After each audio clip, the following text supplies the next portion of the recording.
I am the Witch Coach. I've been a practicing witch for over 38 years, a high priestess trained in traditional Gardnerian methods, an ordained minister, Reiki master in traditional and holy fire, and a doctor of divinity. I've also worked in mental health and social services, and I bring all of that into the work I do, combining spiritual wisdom with real-world support to help others grow, heal, and thrive. For decades, I've guided empaths, intuitives, and spiritual seekers to rediscover their inner light. I achieve this through sacred spaces designed for learning, transformation, and community. The mystical mentorship circle blends spiritual depth with practical skills. It's a paid group where I teach all kinds of things to help you find your spiritual stride, including psychic development, Reiki, divination methods, empathy, astrology, witchcraft, dreams, astral travel, ritual design, and more. Every lesson is recorded and available for self-paced learning, and members receive a weekly free spell or a custom 3-card reading live during Dancing with Witches. It's a space where magic becomes a lifestyle, and support is always within reach.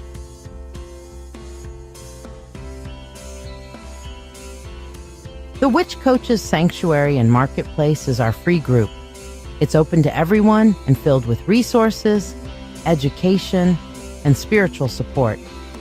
We also feature trusted vendors, people I personally know, who offer magical tools, handmade goods, and enchanted items to elevate your practice. Sacred Shadow Healing is where the deepest work happens. This private online support group is dedicated to shadow work, emotional healing, and spiritual growth. I guide you through journaling, dream interpretation, triggers, trauma responses, inner child work, and subconscious awareness. It's a space of shared stories, gentle guidance, and sacred accountability. Because healing our shadows isn't just personal, it's communal. We grow together. We also have weekly live conversations and occasional Zoom meetings for group work and community. Each weekend, I read in person at Mythic Treasures in Rochester, offering free 1-card readings and full sessions at a range of prices.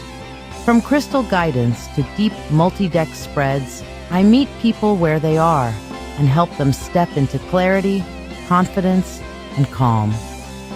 I also lead the Mythic Open Circle, a monthly gathering for witches, pagans, and spiritual seekers of all paths and levels. Whether you're brand new or decades in, solitary, or part of a group, you are welcome. Each month, we explore a new topic, from spell work and energy management to communication with ancestors, always in a spirit of shared wisdom and community connection.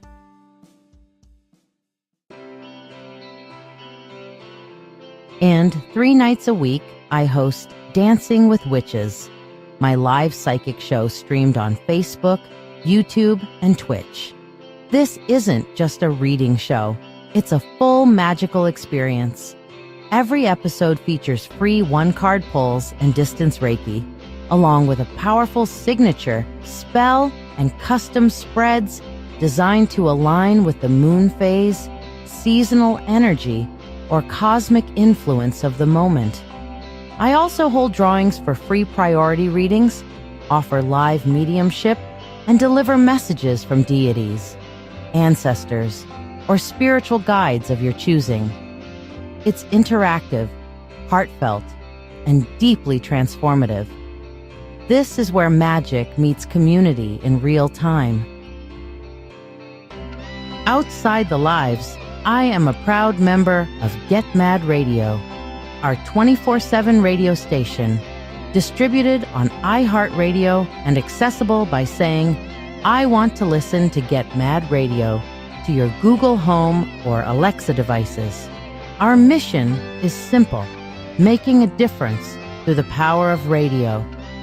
We spotlight local artists, host soul-centered conversations, and bring community-driven content to the airwaves.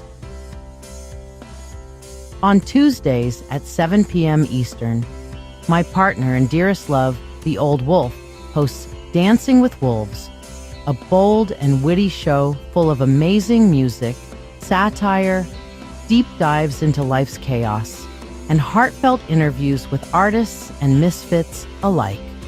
It's the kind of show that challenges you to think, laugh, and feel all in one sitting. And Thursdays at 4 p.m. Eastern, I host The Spiritual Spectrum, a show about energy, healing, growth, and inner transformation. Each week, we feature astrology reports from Jake, the master astrologer at Mythic Treasures, along with conversations that open the heart and stretch the spirit with guests from all walks of life. This is what I do. This is what we're building. A place where you can grow, be seen, be safe, and be magic. Lauren! Oh my gosh, oh my gosh, oh my gosh, oh my gosh. Oh, where, what? No, get that off of my face. Thank you. Lauren! Oh my gosh, oh my gosh. Where you been? Seriously, where you been? How are you? And thank you, Lady Cindy. Appreciate you. So how is everybody tonight? I am just absolutely beside myself with energy. I just got back from a Mabon ritual that was held up at Mythic Treasures. It was amazing.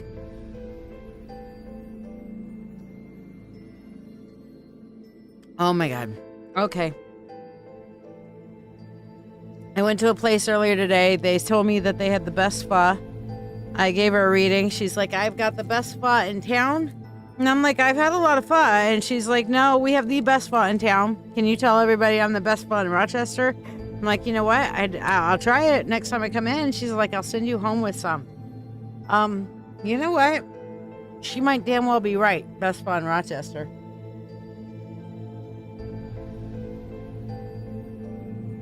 Oh, man, that's good shit. Okay. I'm going to try to hold off on drinking some of the rest of this. No. Uh-oh. What? You're looking for the cat. Do I have a cat? Maybe. They're looking for the cat. Oh. Hi, Salem. He can stay in here. I'll let him out when he wants out. He likes... Oh, it's food time for them. Okay. So, the wolf is trying to get the Salem out, to get out the door in order to eat food. So, yes. We're working on the new house, working on processing the moose. Will do. Oh, you're fine. You're never an interruption, my love. So, and hello, Chelsea. Sorry. I keep, every time I see it, I want to call it Chelly because, you know, I'm dyslexic. So it looks like Chelly to me, but it's Chelsea. Okay. So Chelsea, thank you. Good to see you. Good to see you. All right. You shared as well. I got you put down for a free one card. Lauren, did you share too, babe?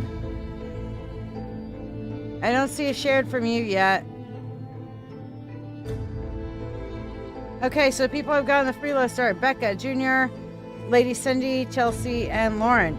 And in a minute, we're going to get our Reiki started. Okay, you know what? I need to switch my time because I'm going out of participant mode and into priestess mode. So, time to switch into this one. There we go. All right. You shared? All right, Lauren, put you down, girl. All right, so yes, please.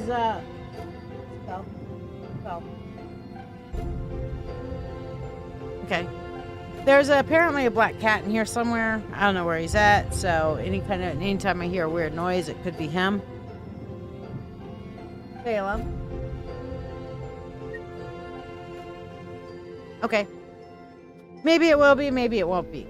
Anyway, oh, our desk camera, I didn't do that. I came straight in out of Mythic Treasures into here. So let me configure the video and get our low light compensation on.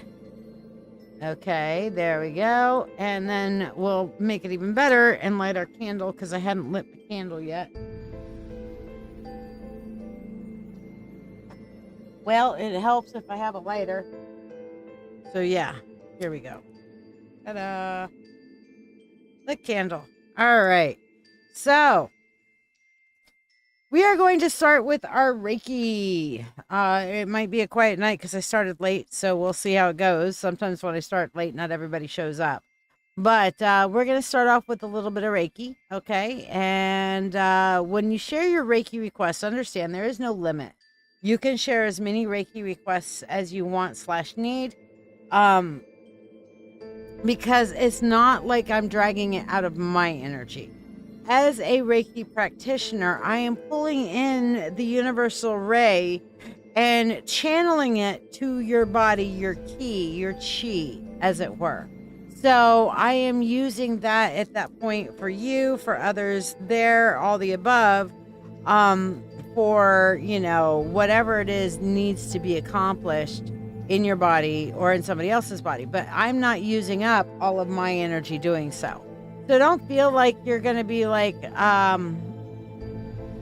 stealing from somebody else's energy by asking for energy to be sent to 50 million people. All I'm asking is that when you have an intention of what you're sending to somebody, keep that person in your heart, because I'm using your thread of connection with that person in order to send them Reiki. Okay? So we're going to begin right now. We're going to focus in on our breath. Okay? We're going to focus in on our breath, breathing in through our nose, bringing in that beautiful white light prana energy, holding it as long as is feasible, and then breathing out through our mouths. Breathe out all the stress, negativity, and tension. Okay, so breathing in through our nose, allowing the oxygen to go through our body, the energy to go through our body and our blood, energizing us out through our mouth. Letting the black smoke of the energy and the tension and the negativity go out and fall into the floor, into Gaia, okay? So, all right. We're going to focus in on our breath. Breathing in through our nose, breathing out through our mouth, and just focus on letting the energy flow through with meditation. Welcome to this guided meditation and Reiki healing session.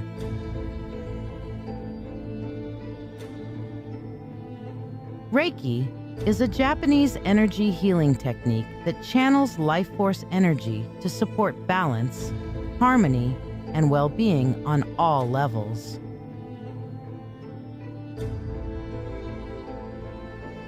It's a gentle yet transformative energy, flowing where it's needed most.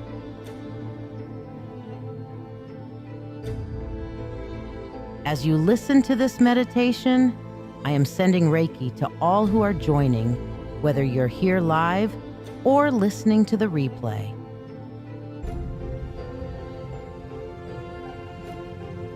This energy is here to support you, helping release blocks and bring balance to each of your chakras.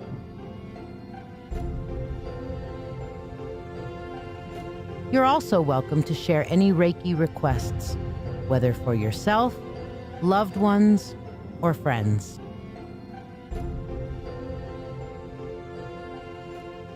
These intentions will receive Reiki energy throughout this meditation.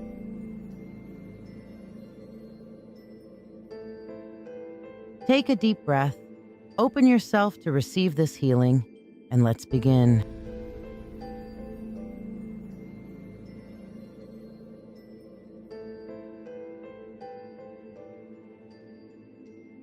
Bring your focus to your root chakra, located at the base of your spine. Envision a warm, glowing red light here, anchoring you deeply to the earth, like roots extending downward.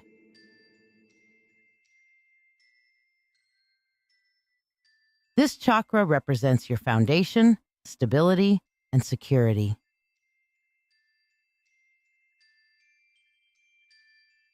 When blocked, it can feel like fear, instability, or insecurity.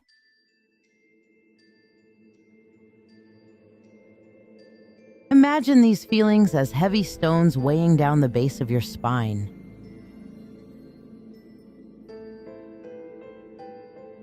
As Reiki energy flows into this space, visualize the stones dissolving into the earth, leaving your energy lighter, stronger, and grounded.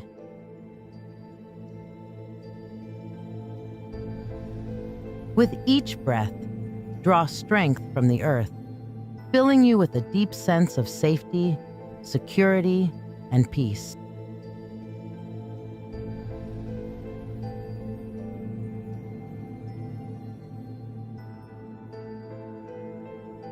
Take this time to request Reiki for any challenges related to stability, security, or support for yourself or loved ones.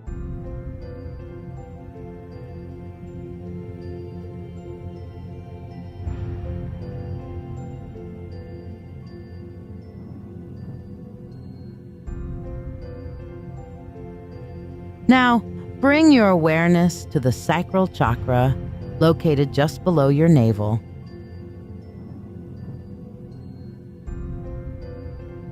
Imagine a vibrant orange light swirling here, like the warmth of a rising sun.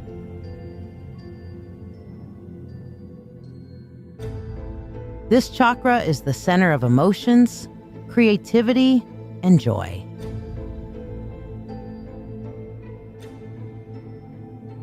Blocks here may feel like suppressed emotions, guilt, or a disconnection from joy.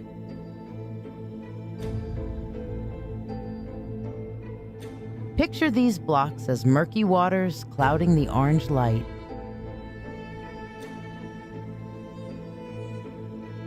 As Reiki energy flows in, see the waters clearing, leaving the orange light bright and warm, radiating outward.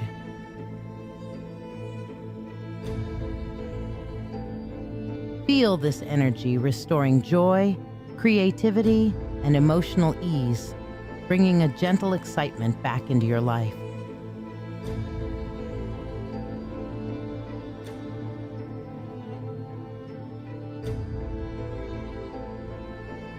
If there are areas where you or others need healing in relationships, creativity, or emotional flow, please share your requests as Reiki is sent to all intentions.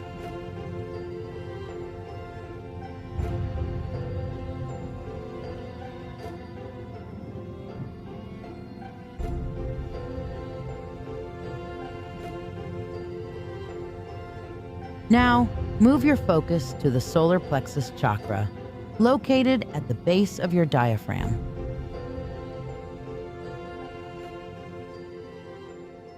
Visualize a bright yellow light here, like a golden sun, radiating strength and confidence.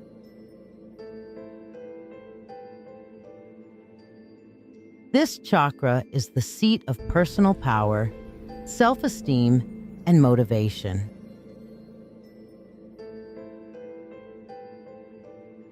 Blocks here often appear as self-doubt, fear of failure, or feeling powerless.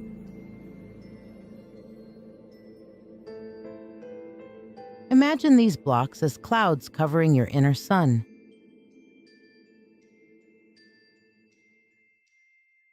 As Reiki energy flows into this space, the clouds gently dissolve, allowing the sunlight to radiate freely.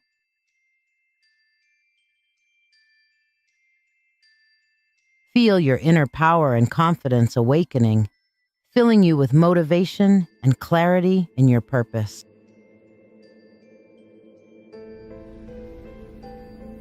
Feel free to request Reiki for any areas where you seek personal empowerment, courage, or motivation for yourself or others.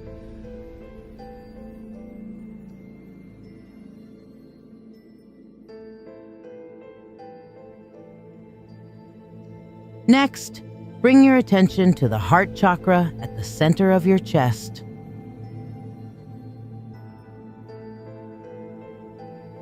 See a vibrant green light glowing here, like a lush garden blossoming in warmth and compassion.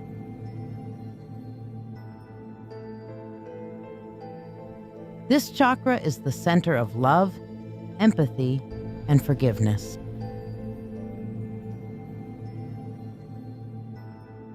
Blocks here can come from past hurts, grief, or a fear of vulnerability.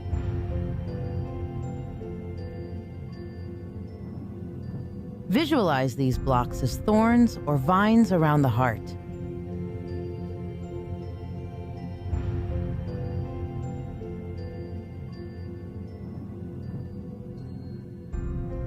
As Reiki flows in, see these thorns dissolve.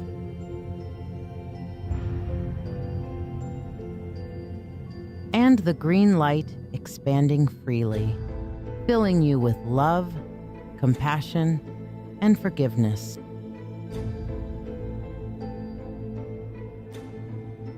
Feel a sense of peace and harmony settling into all areas of your life.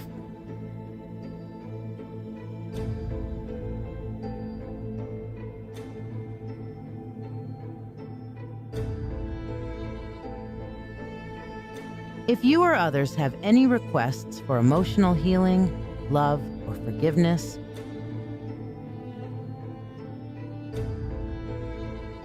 share them now as Reiki continues to flow.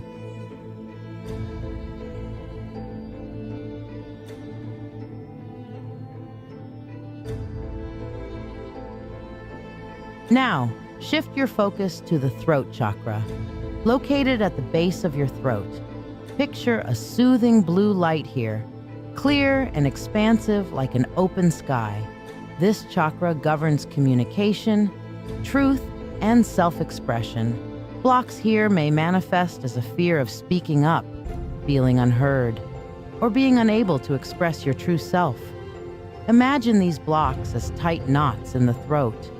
As Reiki flows, each knot begins to untie, freeing your voice and bringing ease to your words. Feel a gentle confidence rising within, helping you to express your truth with love and clarity. You're welcome to share any Reiki requests related to communication, clarity, or expression for yourself or others.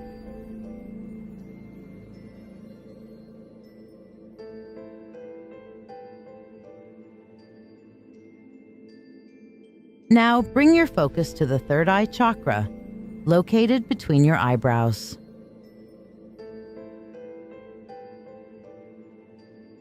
Imagine an indigo light, clear and deep as the night sky, radiating from this center.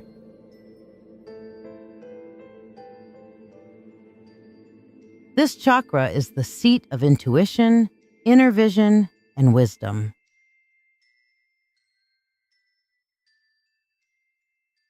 Blocks here can manifest as mental fog, confusion, or fear of inner knowing.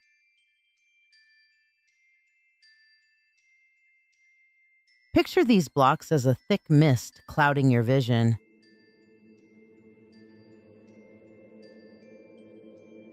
As Reiki flows in, the mist lifts, leaving the indigo light sharp and vibrant.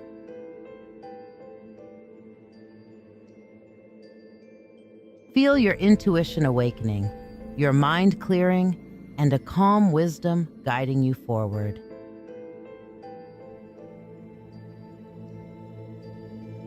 This is a time to request Reiki for insight, intuition, or mental clarity for yourself or others as Reiki continues to flow.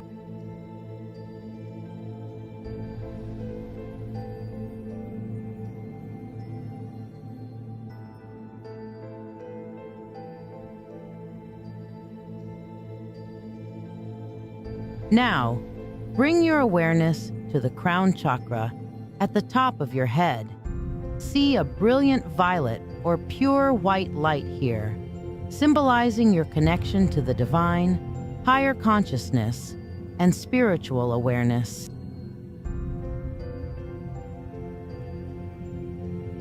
Blocks in this chakra may feel like disconnection, lack of purpose, or spiritual doubt.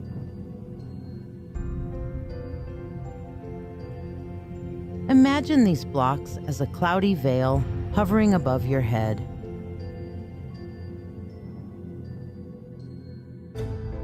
As Reiki energy flows, the veil lifts, allowing the light to expand infinitely, connecting you to the universe and filling you with a sense of purpose, peace, and unity.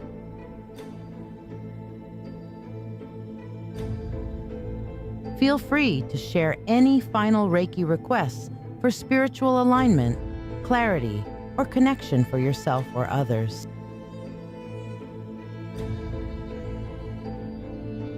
I am sending Reiki for all.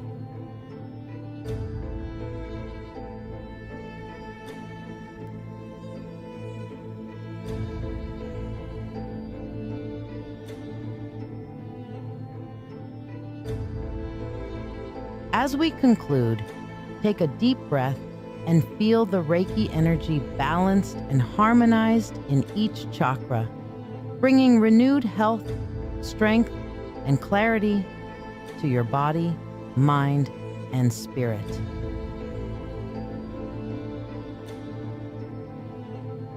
Reflect on the healing you've received and the intentions you've shared, knowing they are held in a field of love and light.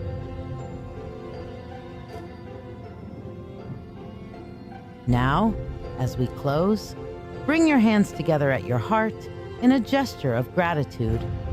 Imagine a warm light in your heart center, radiating outward to the world around you.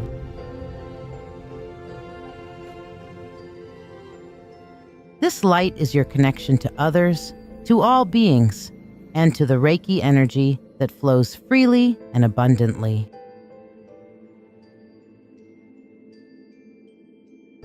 This light represents Namaste, a word that means the divine in me honors the divine in you. Feel this connection to everyone sharing this moment with you, to those you love, and to those who may need healing.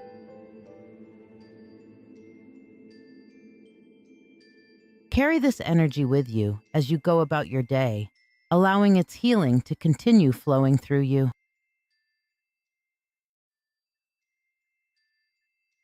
If this Reiki experience has brought you peace, clarity, or balance, I invite you to share your reflections in the comments.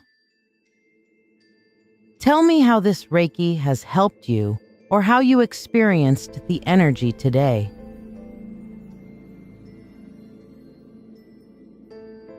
Your experience may inspire or uplift others on their healing journey.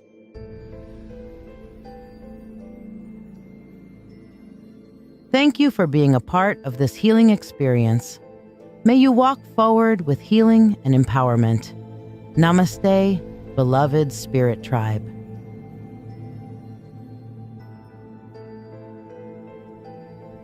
That was much needed. How do you guys feel from that?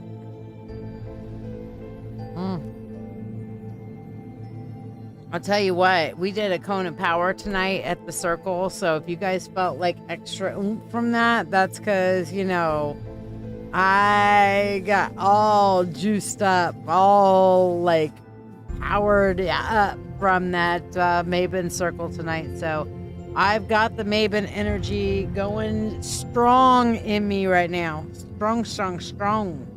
So yeah.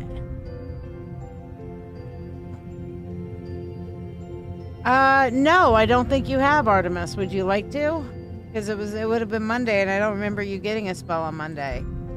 So you want me to put you down for your mentorship today? By the way, for those who want to get in the mentorship circle, it is growing, it is expanding.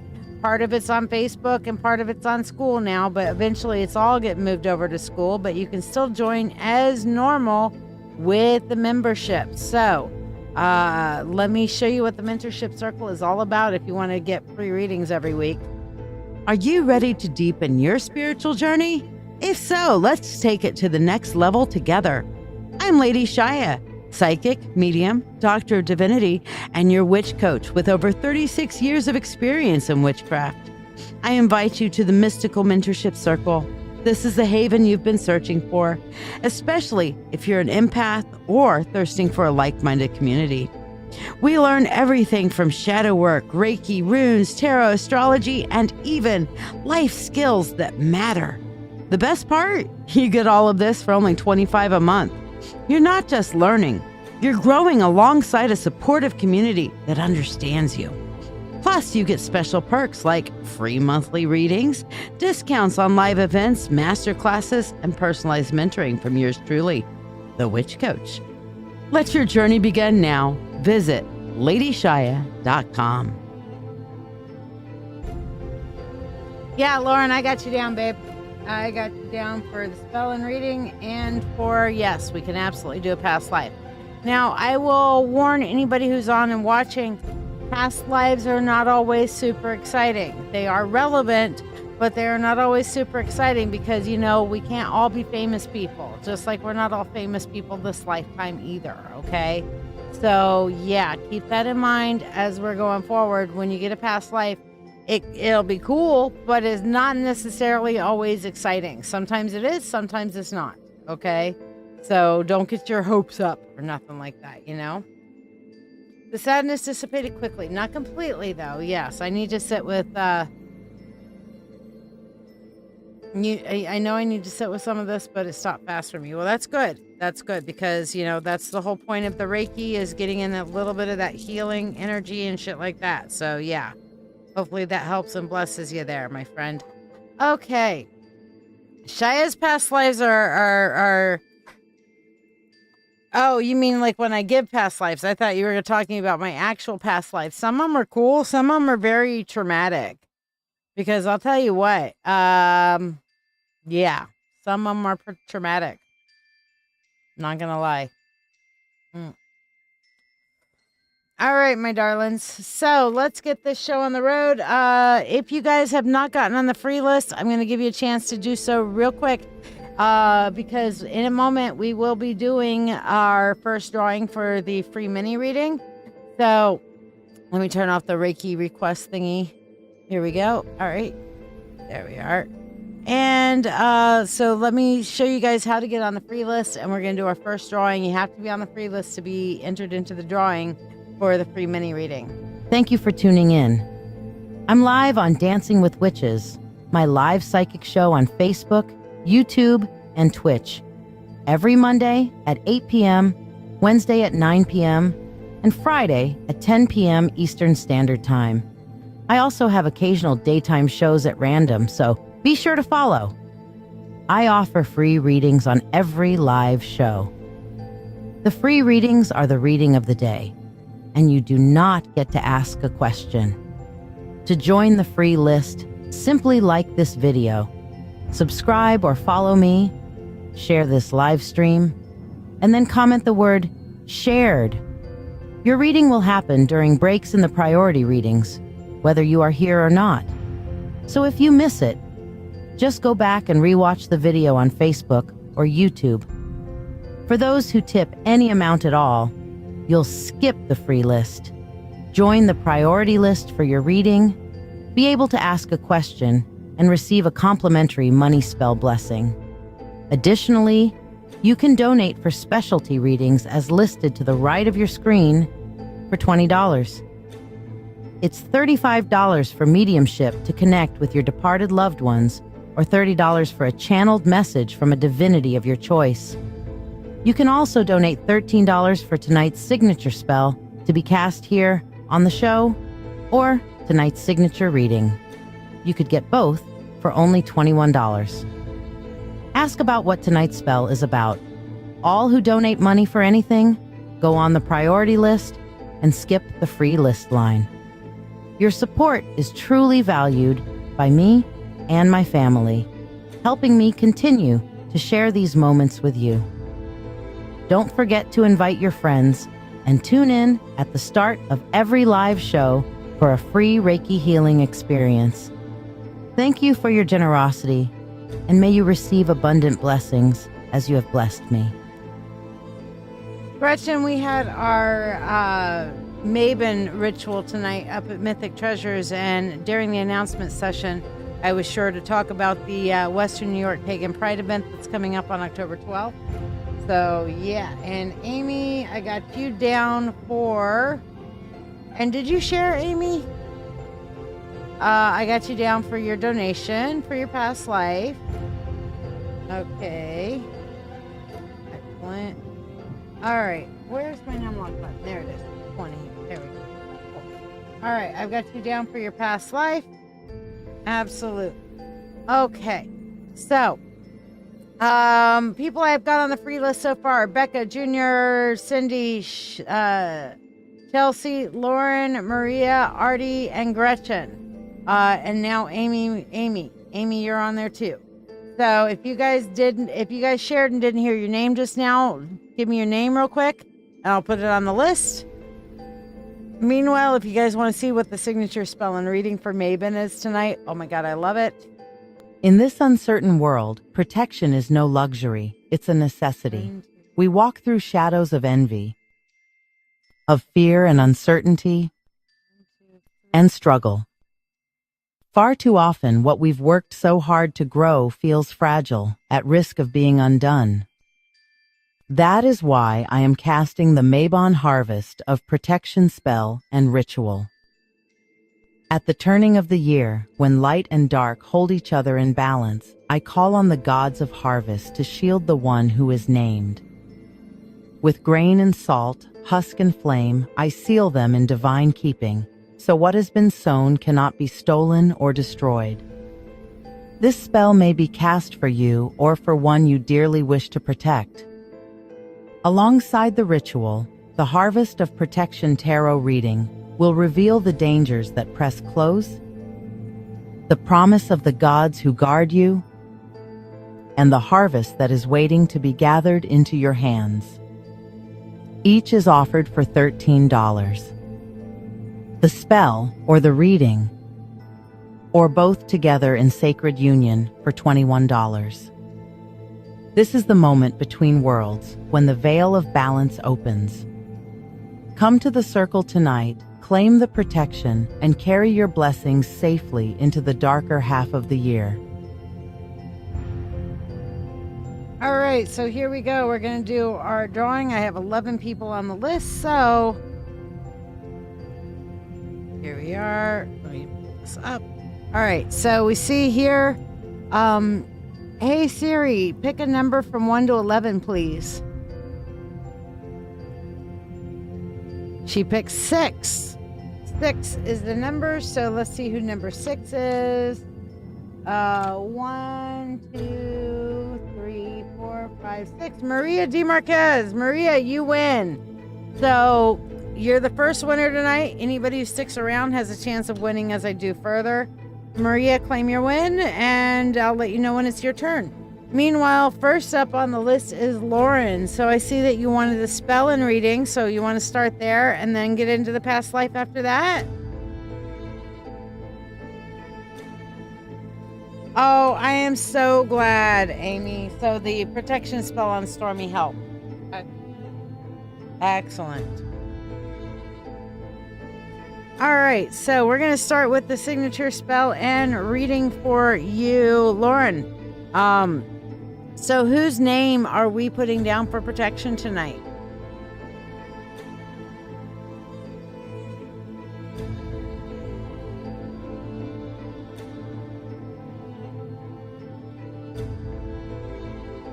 Am I putting your name or am I putting somebody else's name down?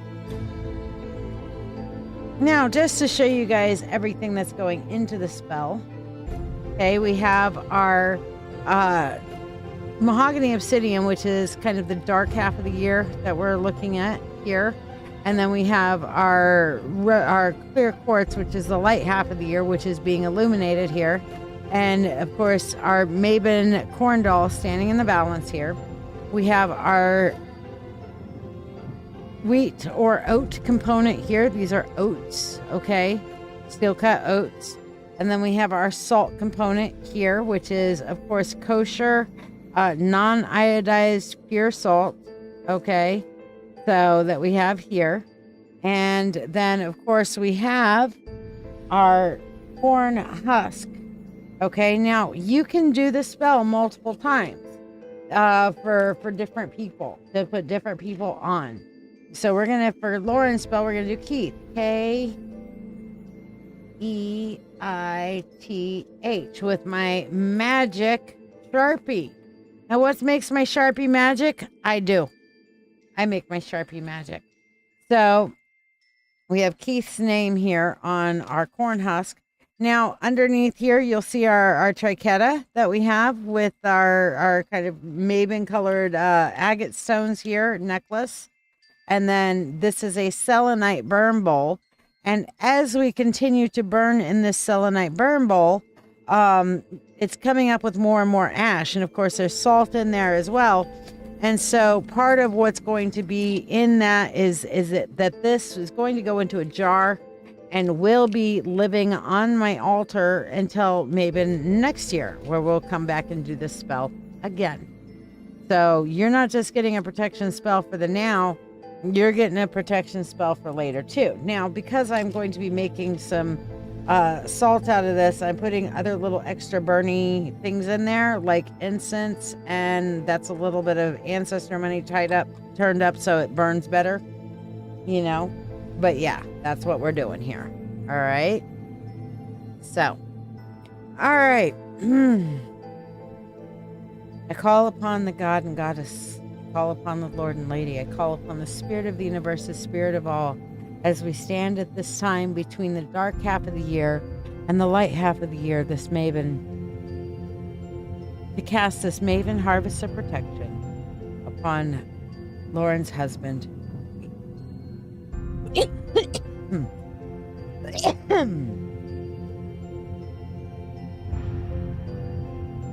First, we bring the harvest near, grain of the land and bounty made clear, an offering given, blessings we send to guard and protect, to shield and defend. With salt of earth, protection is laid, a barrier strong where shadows fade. Upon this husk, a name we write, held in the fire, sealed in light.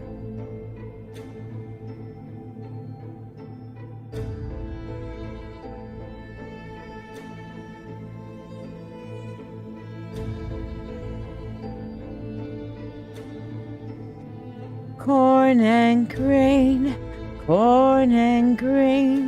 all that falls shall rise again. Corn and grain, all that falls shall rise again. Corn and grain, all that falls shall rise again.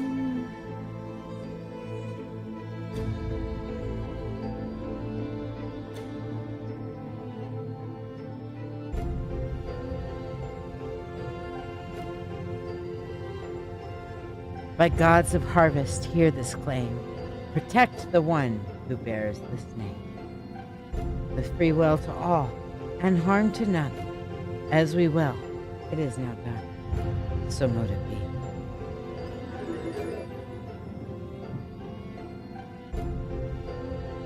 Ooh, hey Chelsea, how you doing, my love? Oh, that felt good, Lauren. How'd that feel to you? I'm sure you felt that because I used your connection to your husband to cast through you to him. All right, so let's do his 3-card reading. Chelsea, you said you did 5-card. That means you sent a donation. Where'd you send it? Because it hasn't come through yet, sweetheart. Or at least it hasn't notified me yet. And if you Zelled, it won't notify me. Now, for this reading, I am actually using an oracle deck. All right, and we're going to switch over to this this screen right here so we can see everything. All right. So, here we go. First and foremost, where are the dangers approaching? And this card is going to unveil the shadows at your threshold, the energies of the forces that seek to unravel his peace, right? PayPal. Okay, it hadn't come through yet, but I'll watch for it.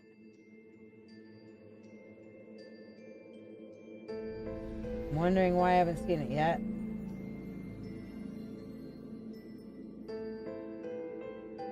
Ah, and there it is.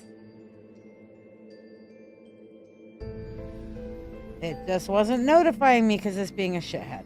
All right, so I got you, girl. Chelsea, how long have we known each other? Like 10 years plus. More than that. A hot minute. All right, I got you down. All right, so where are the dangers coming from for your hubby? And here we have the future. I feel like there are lurking dangers that are coming along for him, like pitfalls in his path that have been like marked out for, you know. So you got to watch your path or his path as he's going forward with like the future he's currently planning. So be careful of that. Our next card, though, is what's the promise of the gods? And the promise of the gods are that, and here we have literally, this is the no card. See, it says no, no. And she's walking away. Here I see that you have the ability to influence him. The gods will give you veto power, okay? And he will listen. So, yes, I got you, girl. So what I'm seeing here is the promise of the gods is when you put your foot down, he will capitulate. So be careful where you put your foot down, but you get to watch for the future dangers that are coming for him. And when you see them and you feel them, Lauren, say no and and the veto power will be listened to by him. Now, I can't guarantee he will do it, but it will. I feel like this is more of a, yeah, he'll do it. You know, if you put your foot down, say, I put my foot down, he'll be like, okay, fine. And what is the harvest that is yours, or in this case, his? And we have the crown, and this is getting more connected with himself, with his higher self, with his kind of spirituality, as it were, okay, and reconnecting a little bit more. Does that make some sense? That he is going to find, and also when I'm looking at this image, I'm feeling like he's going to find water in the desert. Okay, which basically is to say that, you know, when we're in a desert situation, okay, in our desert situation, we're tired, we're going through extremes, extreme highs like heat, extreme lows like cold.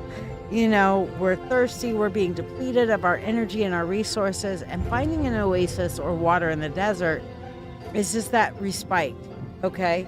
And I feel like he's going to be able to find that respite place within him so that he can constantly be going there, okay?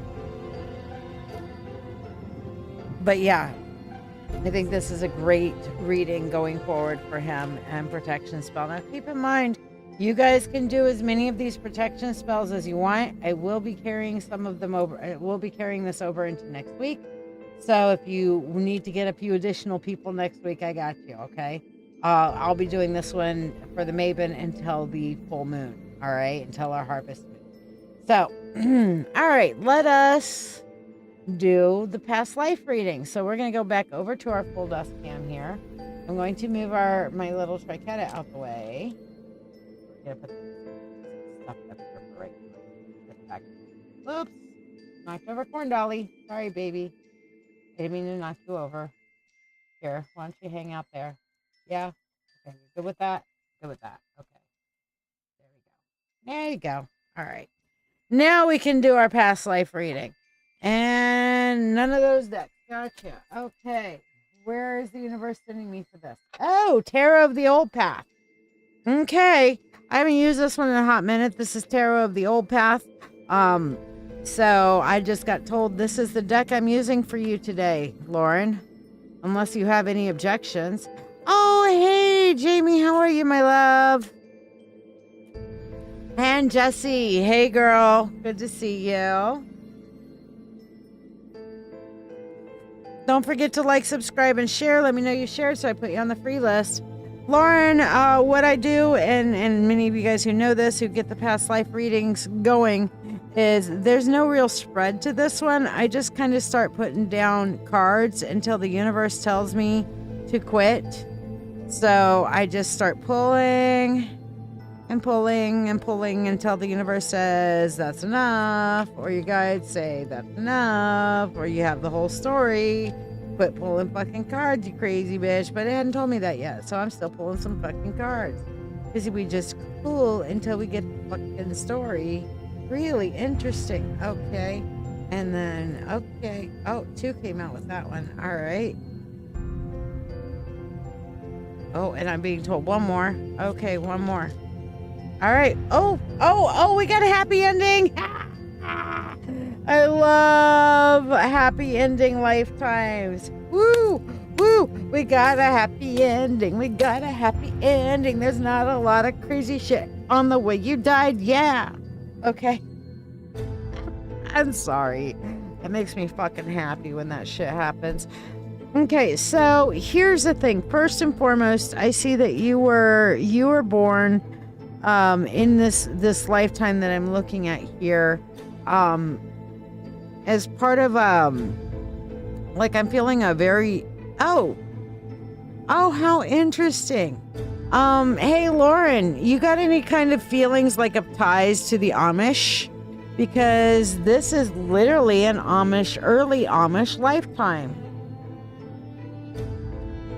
Well, I mean, early Amish is not like today Amish, but earlier in the history of our country when they started moving here and started creating their colonies here. Okay, so the original Amish that were here. Okay, you know, I'm feeling like you guys were very much wilderness and kind of like had to hit the ground running. This is when the Amish first started coming here. I'm not sure when that was, but I really don't know a whole lot of Amish history, but this is definitely, I'm looking at it and I'm seeing the images are very, very, very Amish. And y'all like literally were isolated off from everybody here, and very, very quickly, because of the communal aspects of it, built a community. However, I see here that you endured some manner of persecution from other people who didn't understand the separatist ways. The Amish were not all the way respected at that point. They were seen as stuck-up assholes. So I feel like your community, and this is coming up very strongly, is that your community experienced a heavy, like, burn down, sabotage, fire thing as a general community. You were still a child at this point, by the way. You were born here in America, but you were born to the Amish, and you were alive during this point, but very, very young. So, but you saw how everybody came together to rebuild. And at that point, you had a few people in your direct Amish community who felt like they needed to kind of break the communal silence to coordinate with local, like other towns and cities and local governments and things like that. Unfortunately, that person was not, that person was your father. Okay, that explains much. Okay, so your father wanted to try to bridge the gap between his Amish community and the English communities, okay, as they would call it, the English. And that he was basically persecuted and eventually ostracized. And I don't know what they call their ostracized, excommunicated or whatever, ostracized from your Amish community. And at this point, I feel like you were coming into preteen time, young adult time, okay? And you ended up, you had somebody who was, you were interested in the community that was interested in you. Remember that people married young back then. So you had an intended husband that was part of the community that your father got ostracized from, and you had no choice but to follow the ostracizing with your father, or the excommunication, or whatever they do when they kick people out of the fucking Amish community. I don't know what it's called, but your young man decided that he wanted to follow you guys. So he went through his, like, I guess, Rumspringa or whatever. Okay. And came out and found you and tried to bring you back. and say, well, you can come back to the Amish community with me and be reaccepted by the elders as my wife.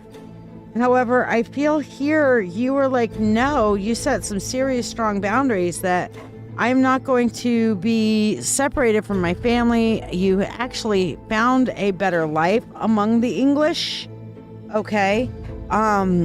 You very much held on to your traditional values, but you got to kind of really enjoy like some of the more modern conveniences with them, aka a printing press and you know, all that sort of things. Not what we would consider modern conveniences, but yes, and like the connection and stuff like that. And you really enjoyed like the English life, as they would call it. Okay, and so you're like, no, I'm staying here. So if you would like to join me, then you will have to join me on my and come out of your Rumspringa as leaving your Amish community. Dude loved you so fucking much he did it. Dude loved you so fucking much he did it. And you guys had a happy life. But you set your fucking boundaries and you're like, no, you know, I believe in this community thing, not this isolationist thing. And so you decided that this is where you were going to stay. And go you for doing that. So you'd leave the Amish life for a printing press? Yeah, no shit, right?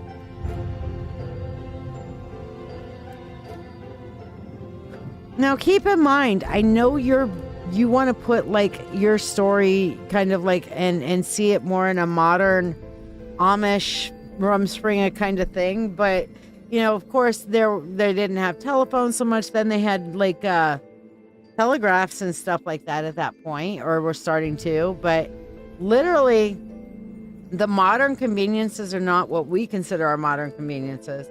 There was not as much difference between the Amish community as from the English community, other than just this hatred and disdain that the Amish community at that point had for the English and for people who were being all modern and dressing up and putting on makeup or rouge or whatever.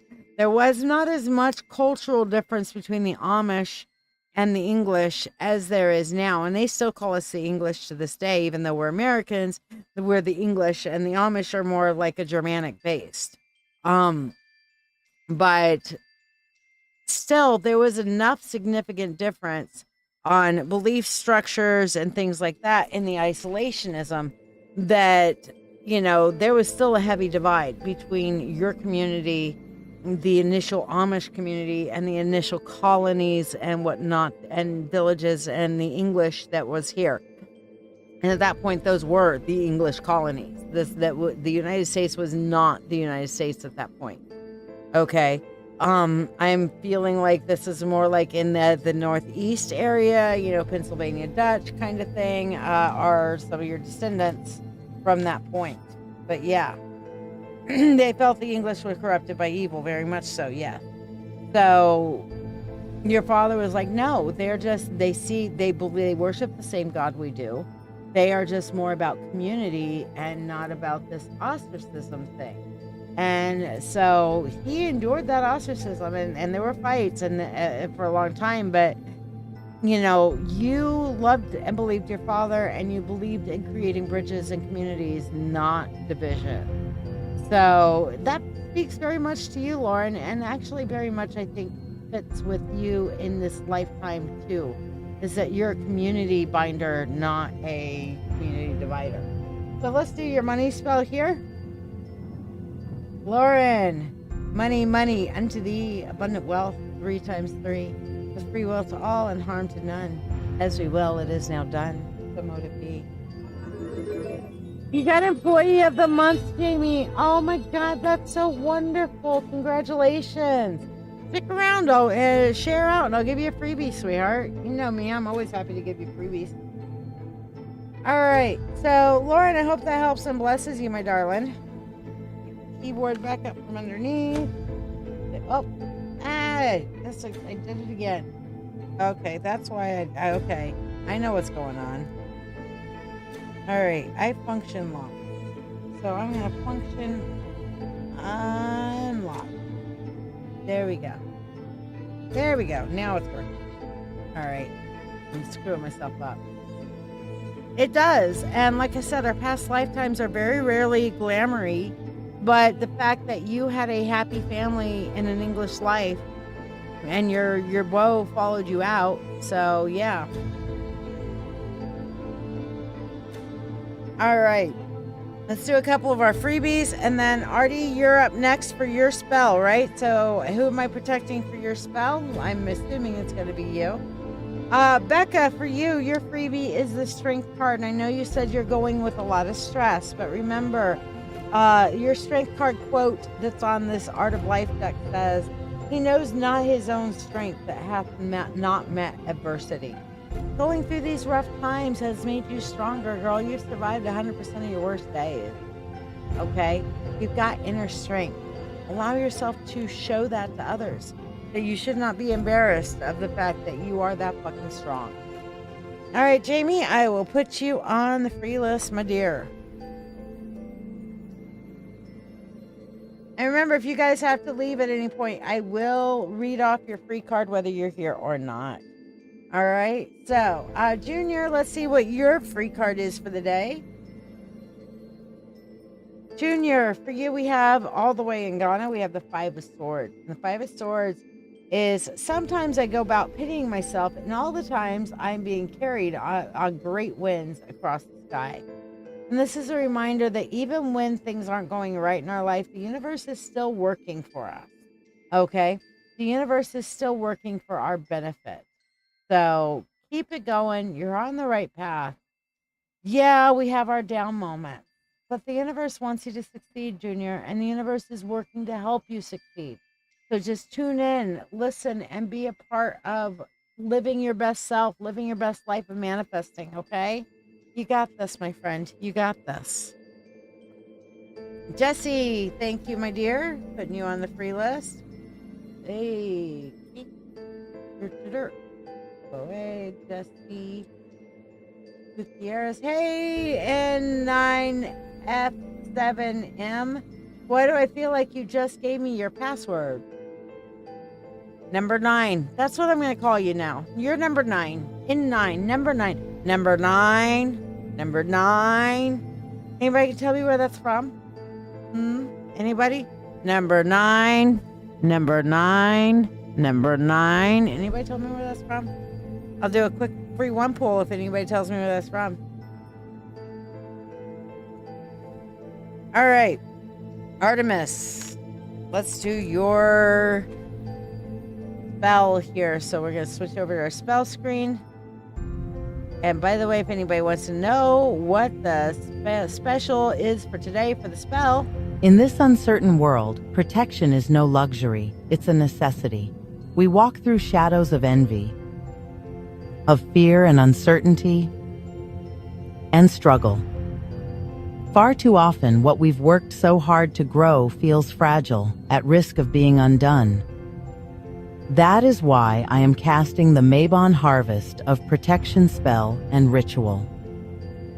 At the turning of the year, when light and dark hold each other in balance, I call on the gods of harvest to shield the one who is named. With grain and salt, husk and flame, I seal them in divine keeping, so what has been sown cannot be stolen or destroyed. This spell may be cast for you or for one you dearly wish to protect.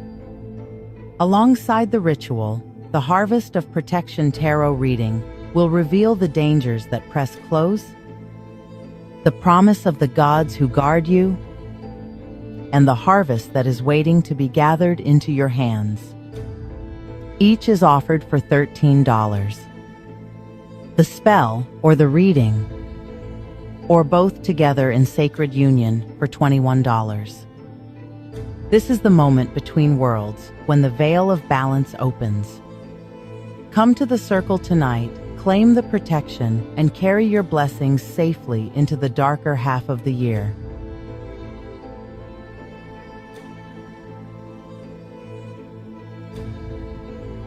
All right, so I'm going to give you a hint because it is not Beetlejuice and it is not Super Troopers or Starship Troopers or any of that. It is Buggy though. It is Buggy. It is Buggy. Number 9. Number 9. And if you even so much as just give me the name of the people who said it, it is a group of 4 people who said it. I'm not sure who actually said it in the recording, but yeah. Amber, I love you too, and I will do a free 1 card for you in a little bit. You're further down the list, but you can watch this later, sweetheart.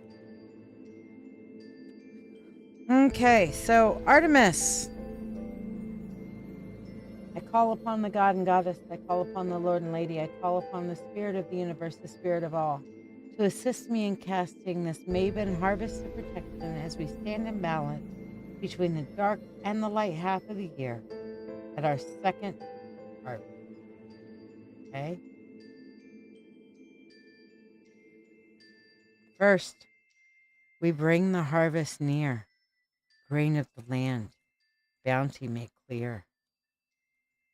An offering given, our blessings we send to guard and protect, to shield and defend.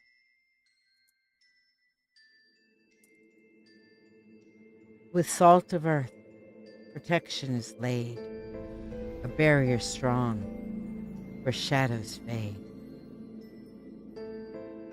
Upon the husk, a name we write, held in fire, sealed light.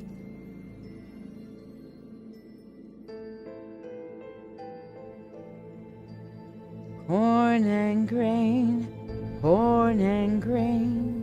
all that falls shall rise again. Corn and grain, all that falls shall rise again. Corn and grain, all that falls shall rise again. Ooh, you got shit coming up against you. We are gonna light some more fire up in here, Artemis, to complete this protection spell for you.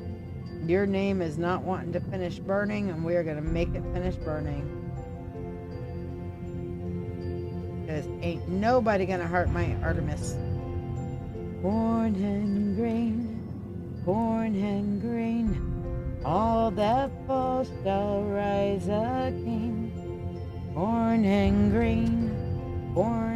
grain, this fucking piece of husk will burn, 'cause I fucking said so, and I'm gonna get my way, 'cause Artemis is gonna be protected today.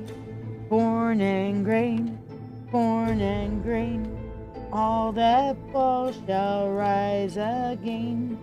Burn, motherfucker, burn this stupid husk, 'cause she's gonna be protected, 'cause I say that they must. This shit is gonna fucking burn right now. No matter what I gotta do, I'm the fucking witch. If I say she's gonna be protected, I am saying it. I couldn't think of something else to rhyme. There we go. Yes, baby, burn, baby, burn. Burn. Protect it. Whoosh. By the gods of harvest, hear this claim. Protect the one who bears this name. With free will to all and harm to none.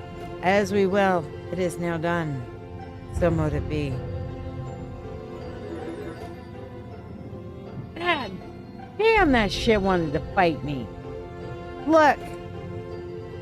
Look, you crazy ass energetic motherfuckers that are coming up against Artemis or anybody else that I may be casting this protection spell for. When I say they're protected, they're fucking protected. When I spell them protection, they're fucking protected. And I'll tell you what, ain't nothing gonna prevail, because I know my shit and my shit's uncut, alright? So fuck your shit.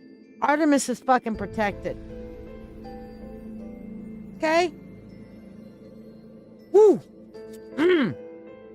Yeah. So, you guys give up because nobody's doing it. And it's not a bug's life. You guys are gonna die when I tell you that it's buggy. And you know, Beetlejuice wasn't that's the rest of your hint.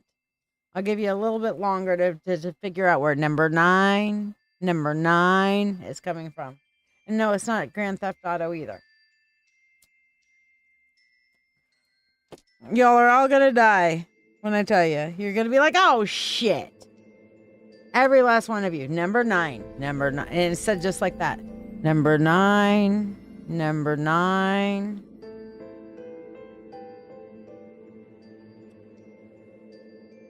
Nope, not A Bug's Life. It is not A Bug's Life. There are 4 specific people that had this, and it's very famous. Very, very, very famous. Now, I'll go back all the way to tell you, check the 60s.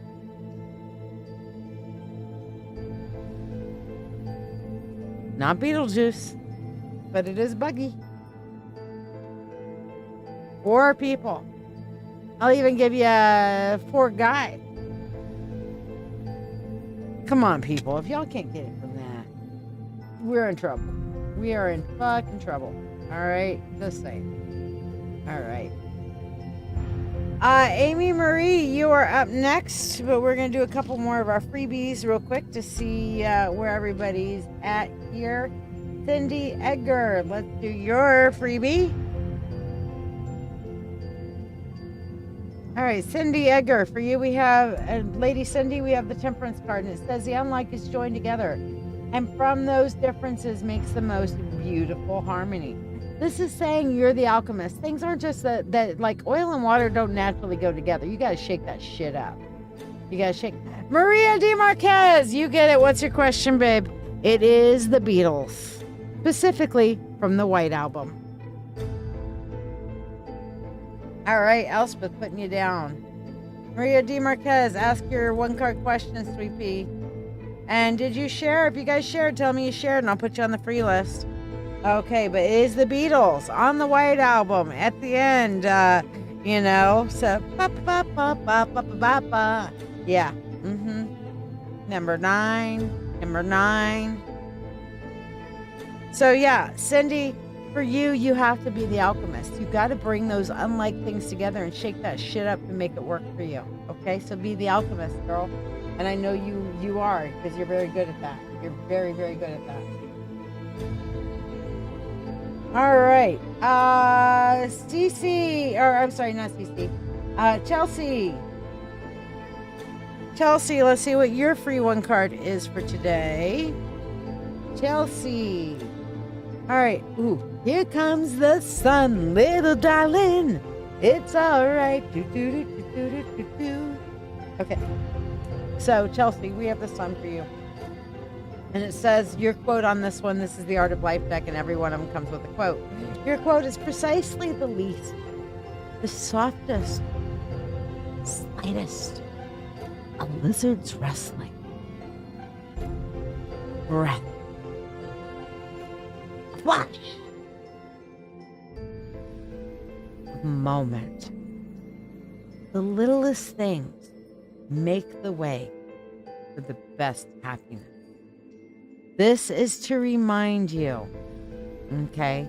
This is to remind you to take joys in the little moments, those little sparks of sunshine that come through. You need to get them, you need to collect them, and you need to hold them in your heart for when the night is dark, when the night is long, you have that spark, that fire within, okay? This is a reminder, yeah, life's got some shit right now, okay? Yeah, it's shitty shit, by the way. Shitty shit, extra shitty shit. Okay. So, well, Maria, I'll ask a question in a minute for you. How's that? You want me to come up with a question for you? But, you know next to nothing about the Beatles, and Chelsea's finally the Beatles. Yeah, but Maria D. Marquez got it first before you, Chelsea. Sorry. She's over on YouTube. That's why you didn't see her comment on Facebook. But, and no, it's not Ghostbusters, Mo Hayden. But Mohayden, if you haven't liked, subscribed, and shared, let me know that you've shared, like, subscribed, and shared, and I'll stick you on the free list, sweetheart. But basically, Chelsea, what this Chelsea Marie is telling you is that you need to hold on to those good moments, Chelsea Marie. Hold on to those good moments. All right, they'll get you through the darkest of nights. A little bit of sunshine. Good day, sunshine. All right, Lauren Dalrymple. Let's see your freebie. Lauren Dalrymple, for you, we have the 9 of Pentacles, and it says none of us will ever accomplish anything excellent or commanding except for when he or she listens to the whisper, which is held by her alone. Lauren, you've got that still small voice within you, and only through listening to that, listening to your gut, listening to those intuitions, will you actually accomplish what you're trying to do. You have to listen, you have to act on them. Not just acknowledge them, but act on that still small voice, okay? Maria D. Marquez, I'm going to ask the universe, what is it you need to do to open, you know what? What is it you need to do to release your anxiety? Hey, Moxie. Speaking of your mom, there you are. Ah, cool. I take it. I don't care where you share, just that you share. All right, Moxie, putting you on the list. Mohayden, putting you on the list. All right, so Maria, how do you release your anxieties? And here we have the 4 of Pentacles, okay? This is by learning to keep your deep self within while allowing people to see a surface self, okay? So you need to, in order to release your anxiety, allow a surface persona. Okay, give yourself a mask to put on. Give yourself a, thank you, Jessie, bestie. Give yourself a surface persona, okay? Allow that surface persona to be something that other people can see, and you'll be able to start making friends and then let people into the inside. Does that make some sense? So that'll help you release your anxieties, is that, you know, it's a part of you, but it's not the deep version of you. So you're not letting them in too deep, but you're letting them see a little bit of you so that you can decide if you like them and if they like you. And then then that helps you develop friendships over time and release the anxiety. Okay. So hopefully that helps. Did you also share, my dear?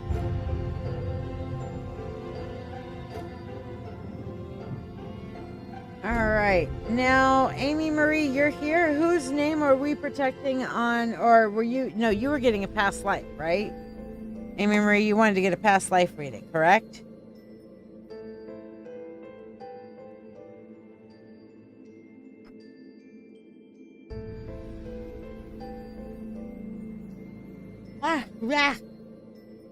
Yawn. All right, so past life for you, and I'm not feeling the same deck. Okay, what deck am I doing for? Oh. Forgot the name of this one, but this is a very, very colorful deck. Very colorful. Very vivid imagery and lots of different cultures on this deck. So let's see what we have here for your past life, my dear. Every time I do a past life for you, they come up super weird. I love them. Your past lives are vastly interesting. So we'll see if you hold with that. You hold with that. Of course you hold with that. Now I understand why we're on this deck. Okay.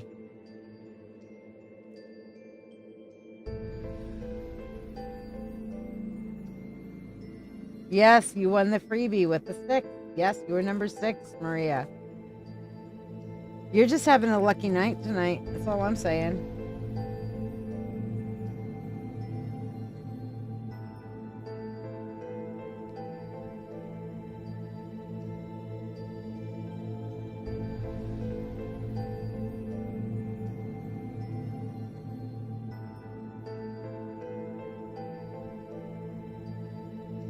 Okay.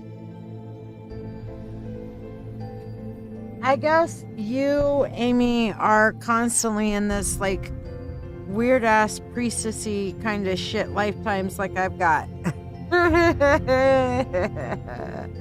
Amy, you were born into the priesthood or priestesshood. Yes, we are the weirdos, mister. Absolutely. So, what was that from? Lost Boys? As I recall, Lost Boys? But you were born into the priestess lifestyle, and this is actually a,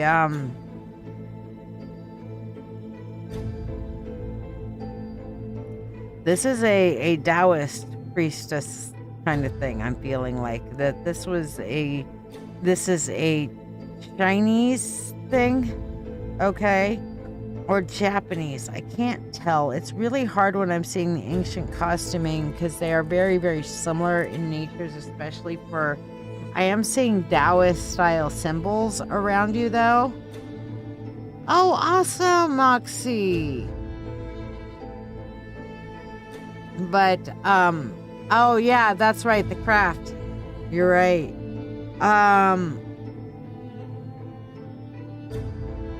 But I feel like you were not like associated with a nationality there, and I'm feeling like you were like in between in disputed territory. And I don't know if this is disputed territory between like two Chinese style dynasties, because it wasn't always like one big China. They were broken up into a bunch of different dynasties and multiple times. But there was a war, and you were being called on to mitigate for... No, your priestess, your high priestess for the priesthood that you were in was being called to mitigate for the war, not you. You were attending. And in that case, one of the young generals or one of the young, like distinguished young nobility that was there actually kind of fell for you. And what I see here is they tried to kidnap you. Okay, so this young and almost made everything fall apart. Tried to kidnap you. However, I feel like your priestess intervened. Not another, it wasn't a guy that saved you. A priestess intervened. Okay.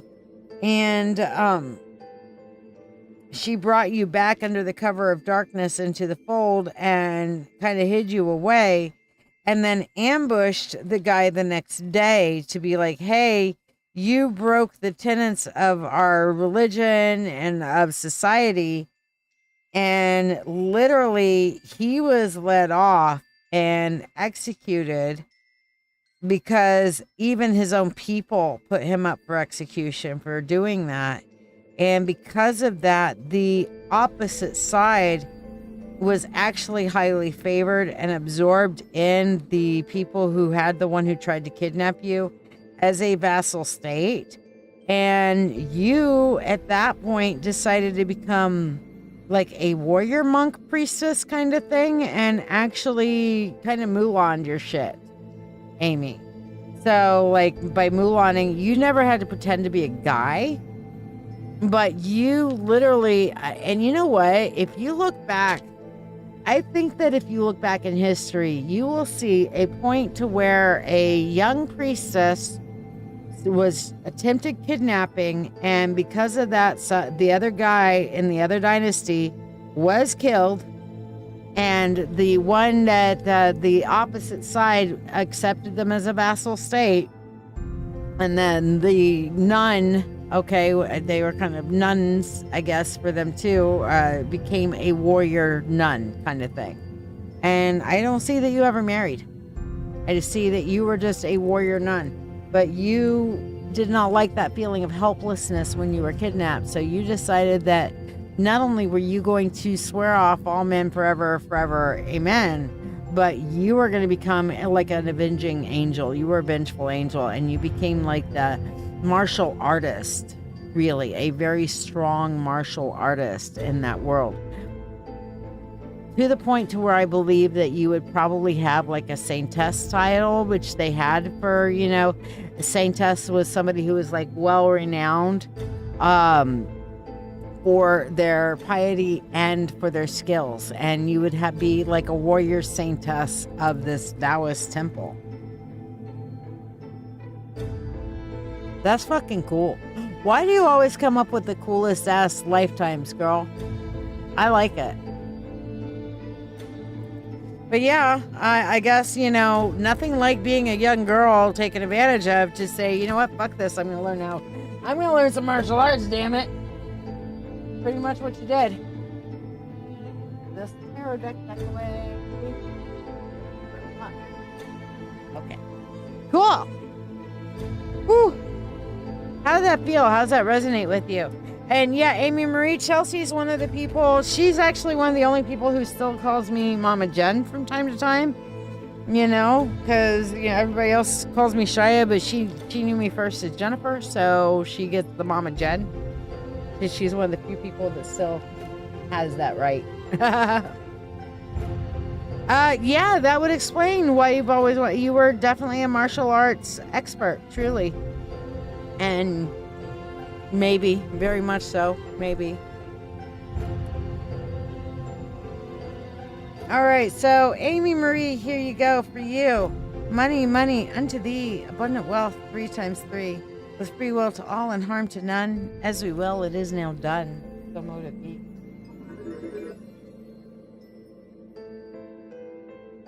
And it's cool. You come up with the coolest ass ones for whatever reason. And weren't you the one that had like the ship with the living ship that birthed the planet? Because that one was there are certain past lives that leave impressions on me once I've seen them. Just kind of like movies that you watch that's like, oh, I love that movie. I get a couple of the movies because that's kind of how I see it in my head. It's kind of like a fast forwarded movie. That movie was cool. The movie from the lifetime, and I think it was your lifetime, of the living ship that created a world. That was really fucking cool too. So yeah. I thought that was you. You always have the most interesting ones. I remember the lifetimes. I don't always remember who they go with, but I thought it was yours. I'm like, yeah, that's interesting. And didn't you have an Atlantean lifetime at one point too? What are the Akashic Records? The Akashic Records are the University of Alexandria for your soul, basically. Okay, this is where all the knowledge of that which has gone before, that which has gone, that which will come, and that which is happening now is kept. Each one of us has our own section of the library, and your higher self just roams it all. And that's how it knows shit for the future that hasn't happened yet, because time doesn't exist. Okay? It's not a predetermined or anything like that. It's like, it's not predestined. This has already happened. You made your choices and it's already happened, and the record's already held. So you can actually, when we rewrite our soul contracts and stuff like that, what we're doing is we're going in, learning lessons and changing our future. And as soon as we change our future, all the books are instantly rewritten. Kind of like, has any of you guys seen Back to the Future? And then as things were going wrong, Marty's picture's going away from his family picture, and then as things are starting to go right, he's starting to fade back into the picture, kind of thing. It's like that, Yes, we can make a big impact on shit like that. It's like that. So when we're talking about the Akashic Records, we're just literally talking that. All right, Amy Marie. We'll get your freebie here in a little bit so you can come back and watch it. Meanwhile, Artemis, let's see what your freebie is. Maria, you're up next, darling. What would you like to have your 3-card reading on since you won? And in just a moment, thank you, Jesse. I went to a ritual tonight, so I'm all dressed up from that. But Artie, for you, we have the Queen of Wands. And this is a reminder to step into your power, sweetheart, okay? The greatest good that you can do for another is not just to share your riches, but to reveal to him his own. And the Queen of Wands, though, that's the Queen of Fire. That is allowing your fire to shine. All right, you might not always be able to be your authentic self, It's funny because the person that we have in this picture is almost gender neutral. You can't tell if that's a guy, girl or a guy, really. So that fits with your they, them pronouns. I think that's neat. All right, Gretchen. Let's see what we have for you. Gretchen, for you, we have the Six of Pentacles. I love this one. This is the giver card, okay? This is a man's true wealth is the good he does in this world. Gretchen being a big part, like the major person, one of them, you and Liz, of Western New York Pagan Pride. That's a BFD right there, otherwise known as big fucking deal, of a way to give back to the community. And the Six of Pentacles is kind of the universe's way of affirming that you're giving a lot and you're going to get a lot in return. Okay? No, it totally makes sense. So I am up for it tonight. Absolutely. I got you, Moxie. I am so pumped, full of energy. It's not even fucking funny. Okay? Just saying. Pumped. Amy Marie, let's see what your freebie is. And then Maria has not come up with a question yet. Maria, do you have another question for your 3 card, or do you want... I will allow you to give your win to your daughter tonight if you would like. You accepted the win at least once, and I know you. You're like, oh, I would love for her to get my win. So I will give you the option tonight because you did accept the first time you won anything from me. So you can pass your win on to your daughter.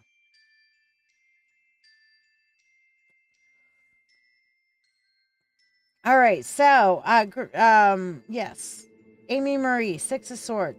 Six of Swords is take it one day at a time, sweet goddess. That's all I'm asking from you. All right. And Moxie, I got you down, girl. Thank you. But yeah, you need to you need to understand that this is a slow journey. This is slow progress. Trust the process, sweetheart. Trust the process. All right.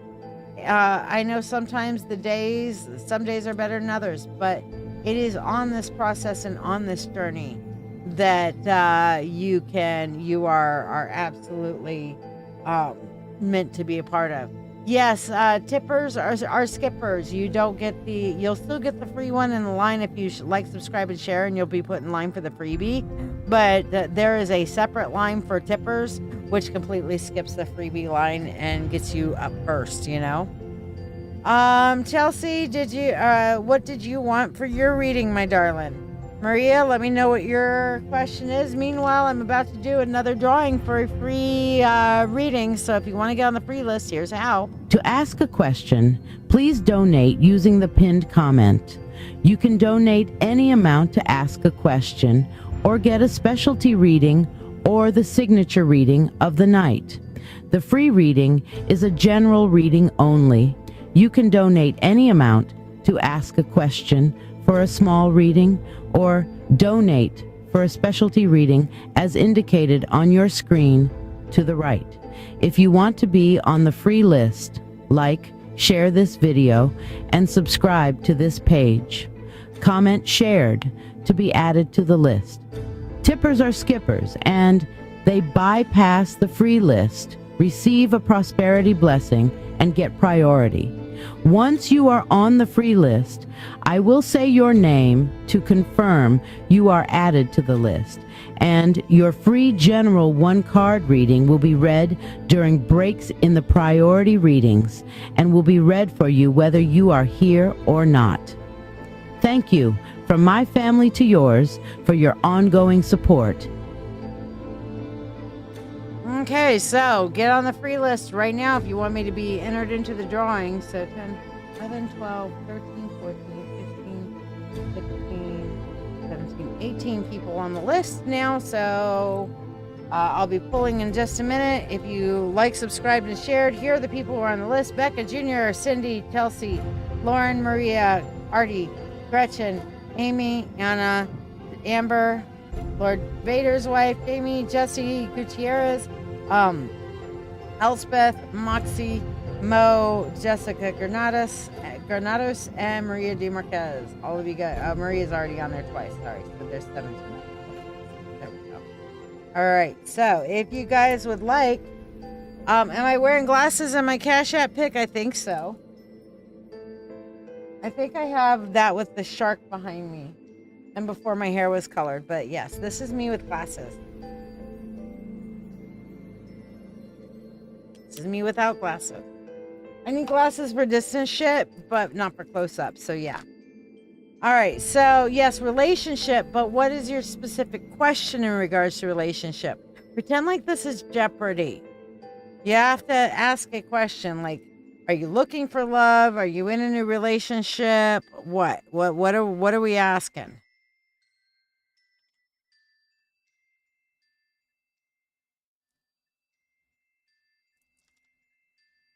All right, Moxie, while Chelsea's figuring out what she's asking, we'll do your card here.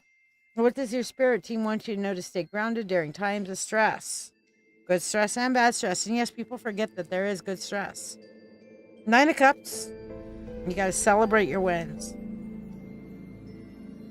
You need to look at the stress as what do I need to learn from it with the Page of Swords.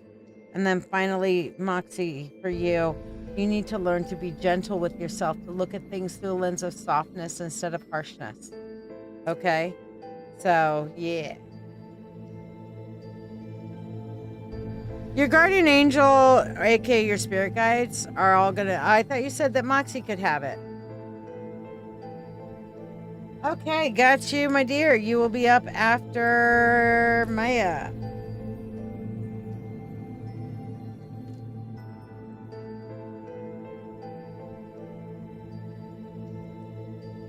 And you will get a money spell too. What's to come? Trials and tribulation. Okay, are you in a relationship right now, Chels?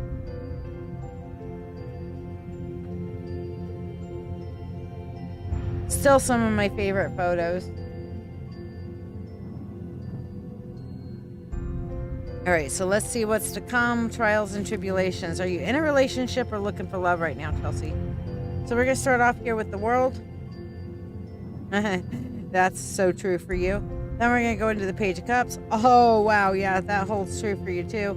Oh, and then we go into the King of Cups. Okay, yeah, you could definitely use some of that. And then okay, cool. Then we're going into the... Because they call me the fireman. That's my name. Putting out fires all over town. Putting out old flames. Sorry, I haven't done country music in a hot minute. But Chelsea speaks country music as her language, so there you go. There's my nod to you, Chelsea, and your crazy ass country shit. All right, love you, girl. All right, so the world says that you've learned a lot from your past relationship. This one is actually going to be more of a relationship than beards of the past. I'm just gonna call them bearded past. We're gonna call them bearded past, okay? However, you are still, I hate to say, in a little bit of rebound mode.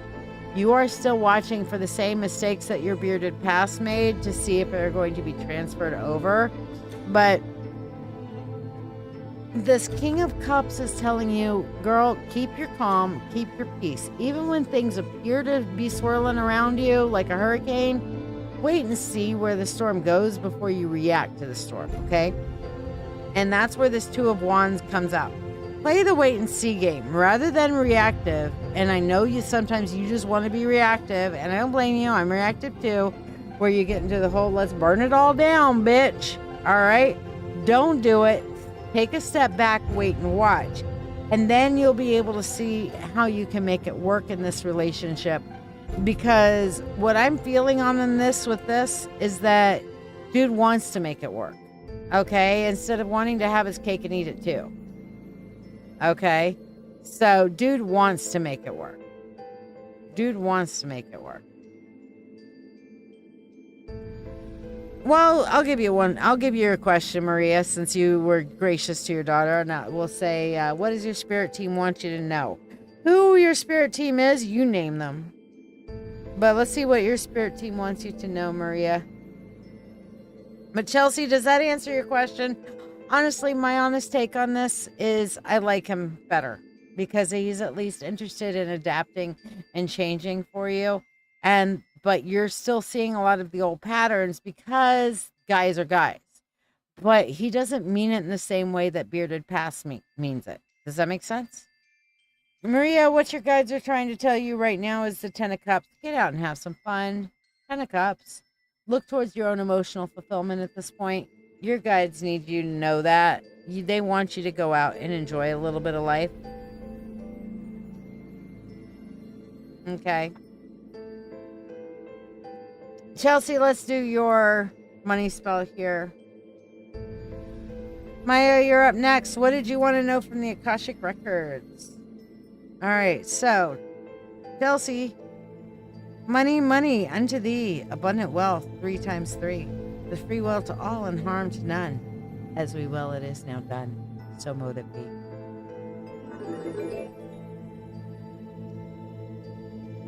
Kayla, thank you, my dear, putting you on the free list. Yee. I'm gonna guess it's yay. Yee. You're coming up right after Maya. So let me do Maya's and then you're right after her. So you get to skip the free list line, but the people who gave you money have their own line. It's a faster line. So yes, but absolutely, we will answer that for you shortly. Moxie. Love you too, Chelsea.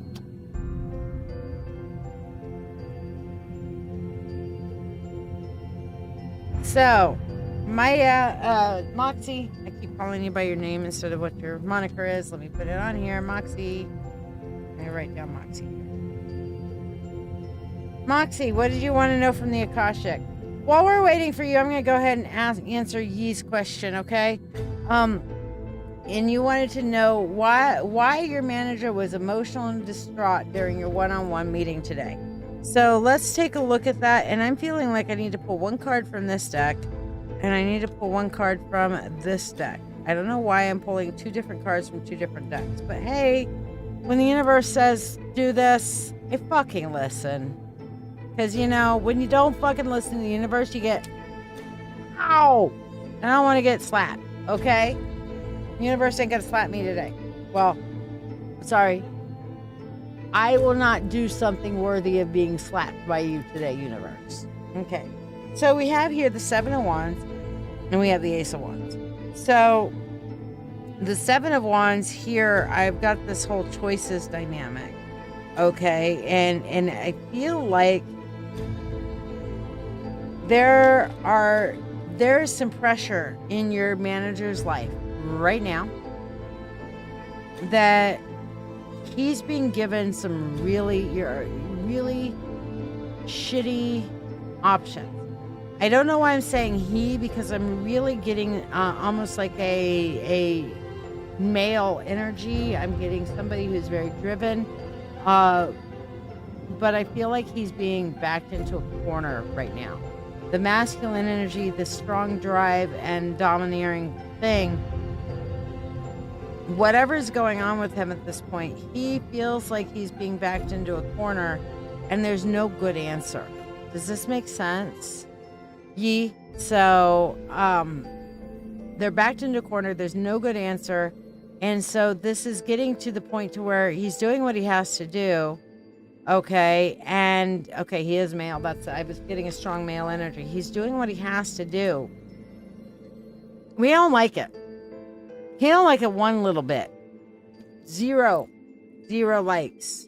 Zero likes. Okay. So, what I'm being told for you to tell him, or if you want to, is that there are safe paths if you look off of the beaten path. There are ways that he can go forward if he can be creative and not go with the given option. If you door number 1 or door number 2, I'll take door number 5. Well, that's not locked. That's okay. I got a lockpick. Okay. Or that door is blocked. That's okay. I'll kick it down. All right. That is the path forward for him. But he's emotionally distressed because he's being put in positions that he has no choice to be in, and he doesn't want to be in those positions. Okay? So that's what the real, like, crux of the issue problem is, and why he's emotionally distraught, because there's no good path. Okay?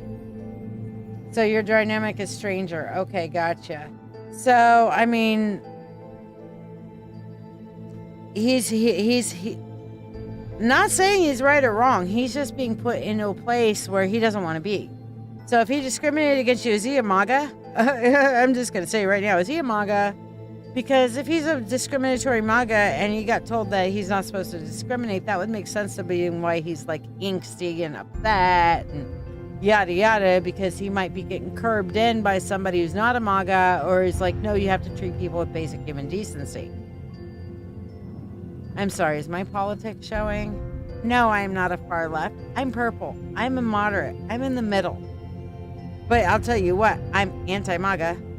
Ah, he's Indian, yes.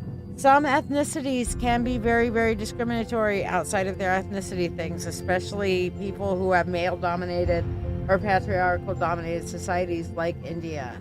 So, yeah. And when you say Indian man, I'm assuming India, not Native American. So, yeah. But he's just not where he wants to be. But I'm picking up that he is very domineering, and this is not where he's going. So, yeah. All right, so hopefully that helps and blesses you. Let's do a money spell here, Yi. All right, so Yi. Money, money, unto thee, abundant wealth, 3 times 3. With free will to all and harm to none. As we will, it is now done. So mote it be. If you like, subscribed, and shared, tell me, and you will still get your free 1 card. Okay? You can stick around and get your free 1 card on the free list, or you can watch it later.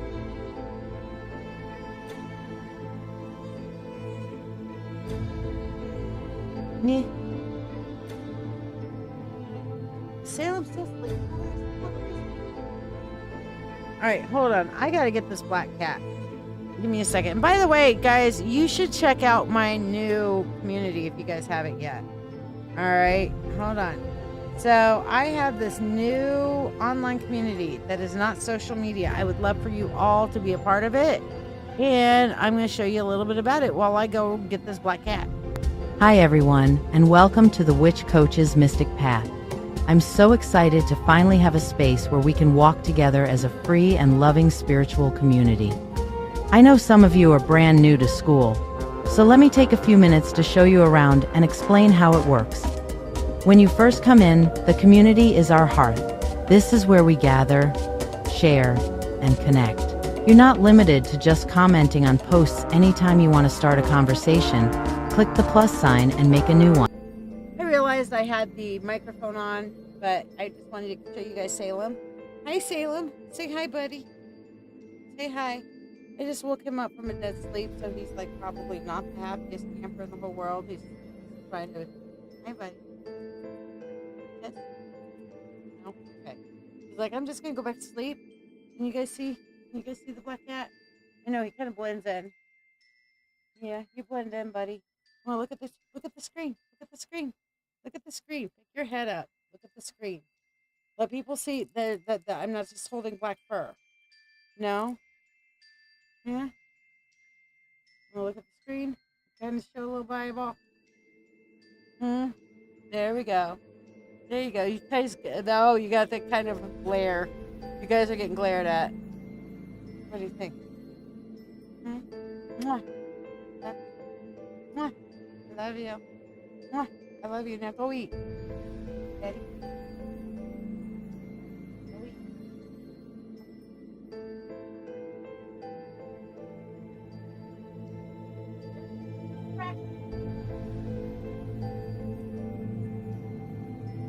All right.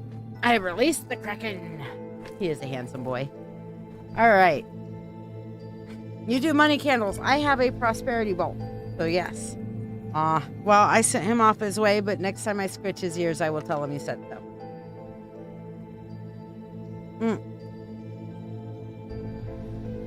All right, now let's see. Moxie, you've been saying some stuff here, so we're going to go through here. You want to know more of where I was to know where I need to go and what I took with me from the past into this life. It just said today there must be more than work and bills and shit. Okay. Oh, no, that was your mom. That I feel connected to a very certain energy in my dreams and in my life, and I want to know what that is. I have this dream where I'm wandering through an enormous house looking for a room to stay in. And it's a recurring dream, and I feel like I truly go somewhere in that house. All right, so I'm just going to get my Akashic deck out. And I'm going to keep kind of all of that feel in mind. And without making a specific spread, we're just going to see what energies that we pick up. Okay? Jesse, yes, I will be friends with you on Venmo. Where's my notification? Confirm. Okay, we friends now. We friends now.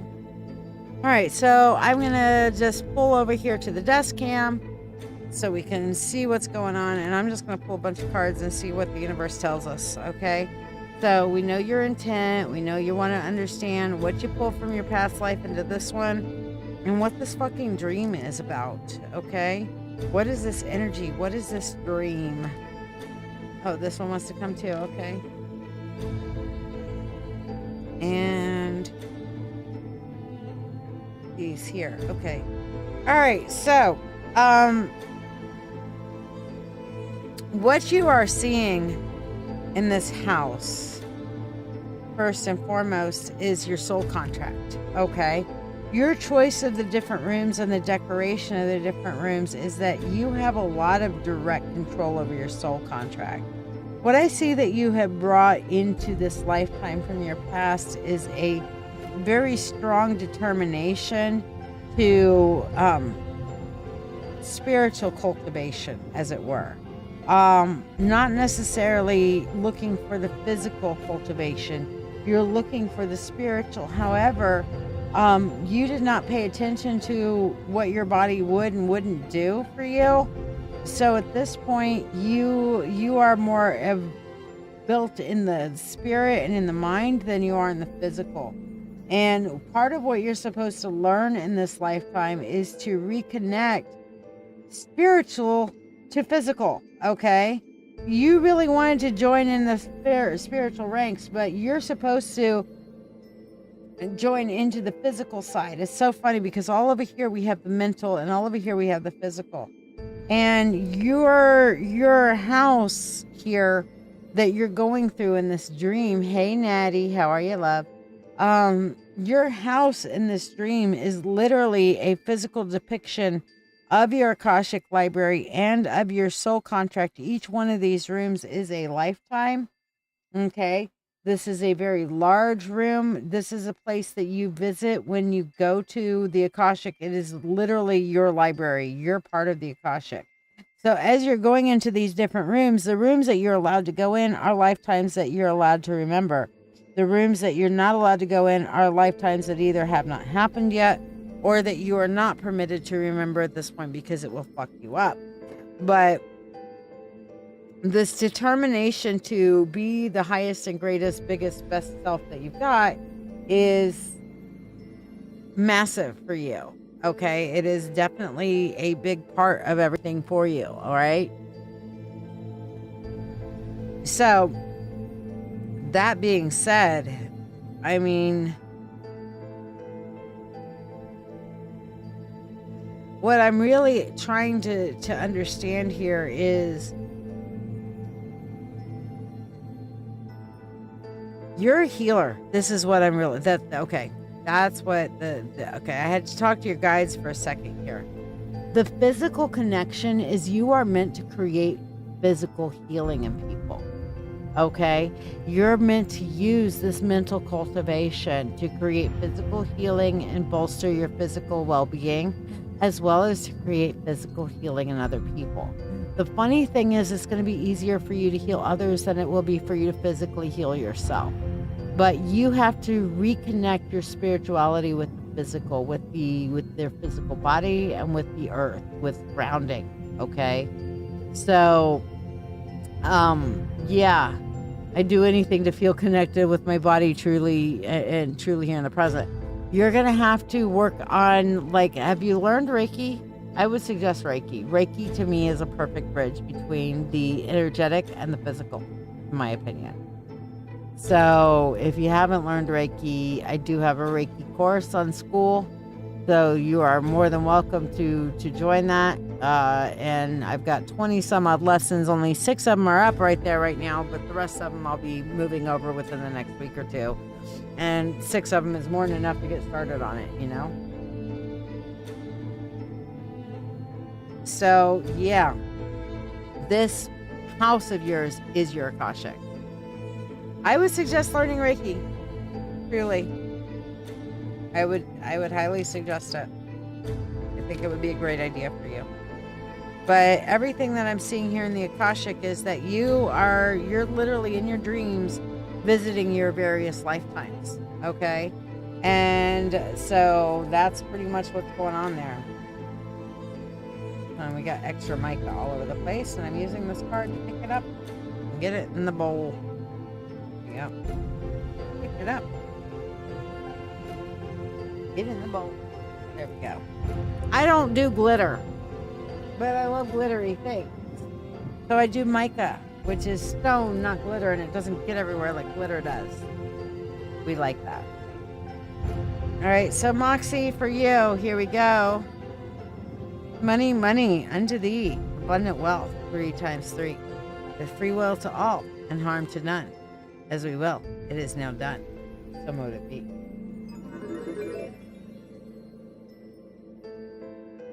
Alright. Woo! Strong magic tonight. But yeah, this is the physical healing is going to bring the physical and the mental back. Good, I'm glad. I'm glad that helped you. That's the point. It should be somewhat practical.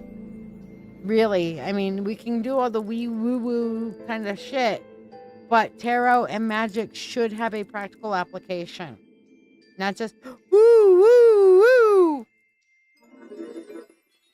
I mean, we like the woo woo and we like the magic sparkles, but they should have a day-to-day practical application in our fucking life. Just saying. All right. That is the conclusion of people that are on our priority list. So let's do a drawing. How many people do we have? 18. So choose a number between 1 and 18. Number 4. Oh, and I lied. Apparently, Jesse. Jesse, you are on the priority list now, too. So who's number 4? You got goosebumps right now from that reading? Yeah. Cool. Jesse, what did you want your donation to go towards tonight, my dear? Number 4, by the way, is, Chelsea Marie. Chelsea Marie, first time viewer. Been talking to her. Chelsea Marie, where are you at? Are you here? You were number 4. So you win a 3-card question reading. Yay. Not just past lives, Maria. Past lives and future lives. It is her home. It is her Akashic record. This is how all of us view things differently. For me, have you guys ever seen The Matrix? Okay. For me, it's similar to going into that Matrix space where Neo goes to learn his shit. And like he gets to loading up and he's like, all right, weapons. And whoosh, all the weapons come and he's like this. That's how the Akashic comes for me. It's like whoosh, you know? You totally connect to that reading. All of us see our Akashic slightly different. And since I access more than my own Akashic, that's how I view it. It's very Matrix-like on that Matrixy space, you know?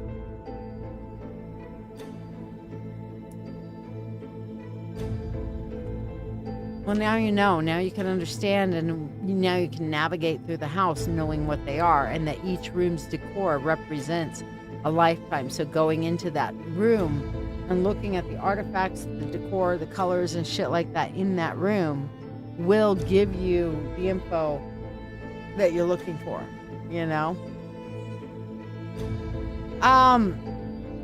Is she alive or dead, Jesse? Are you asking about my past friend, Erica?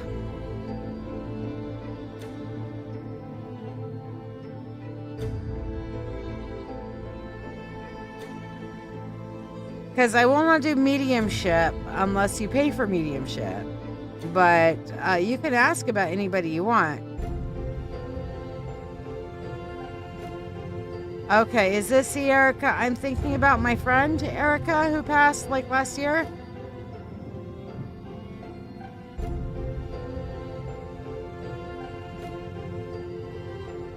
Or is this one I don't know?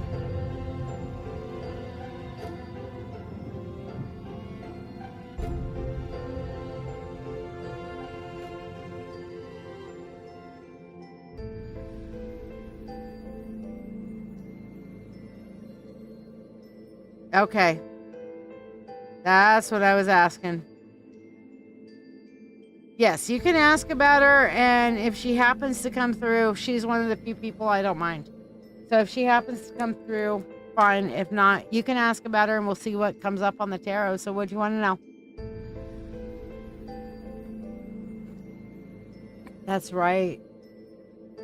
That's right. It has been a year. Yeah, because I know it was last year. I didn't realize it was yesterday. I miss her. She's up on my ancestor altar, by the way, a memento of her. Would you like to see the what I have up for her memento, Jesse, on my ancestor altar? Hold on. You're going to love this one.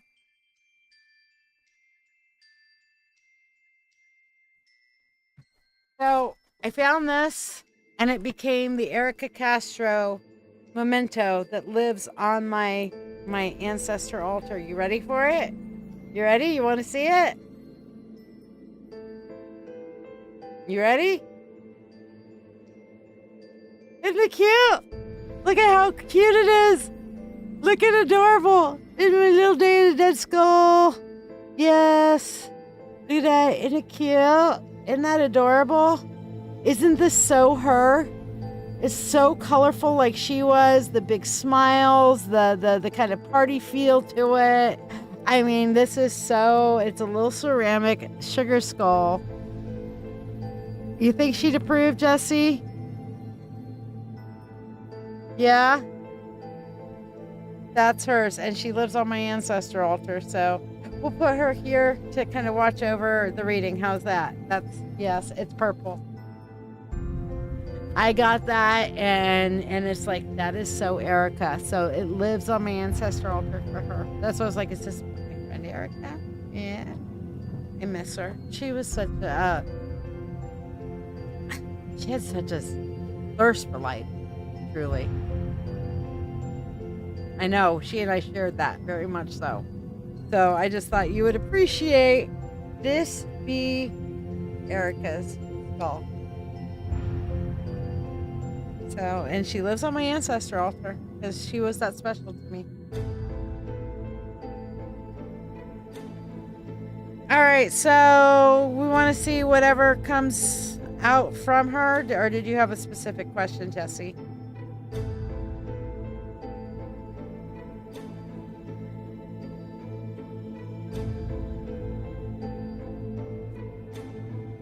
Are you surprised that I have something on my ancestor altar for her?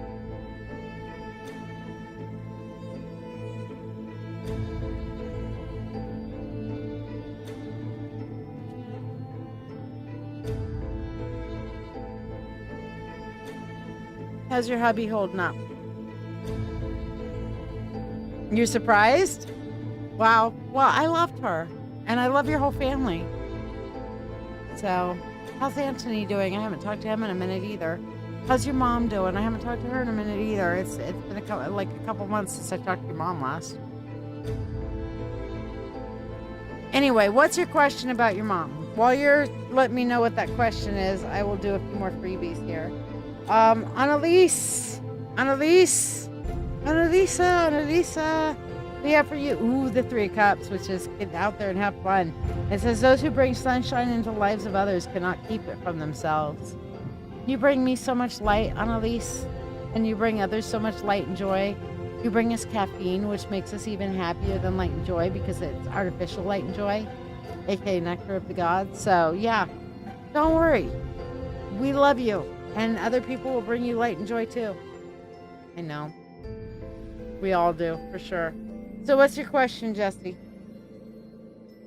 Amber Bladow. Okay, for you, we have the Lovers, and it says the heart has reasons that reason cannot know. And on here, I feel like this is definitely a reference to Raylan, that things will work out, that there are reasons that this is happening within the heart, and once you figure it out, then it's going to be manageable. Okay. What does she want to tell you and the family? All right, let's take a looky, Lou. What does she want to tell you and the family?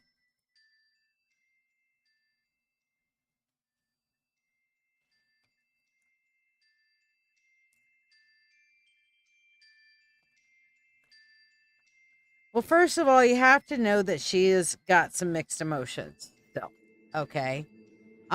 She's got mixed emotions because she's happy on the other side of the veil, yet she still sees that other people are around grieving.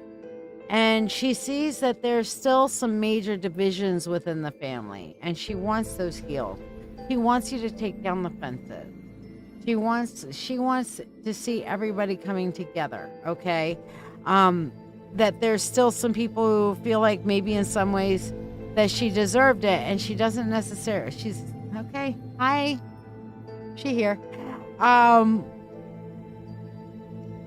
She's telling me that she feels like that some people in the family feel like she deserved her passing, even though they don't say anything. And she wants you to know that she feels like in some ways she did. And in some ways she feels like this was the best out for her. Okay. But at the same point, she knows that she's loved. She knows that she's missed. And she's torn between wanting to enjoy her afterlife and wanting to be there to comfort you guys. You guys need to get to the point of releasing her to celebrate rather than holding it in grief and constant crying. Okay, she still has a huge zest for life, a huge appetite for the joys of life, and she wants to experience those through y'all. At this point, she wants you guys to embrace the joy. Does that make sense? She says it makes sense. Okay.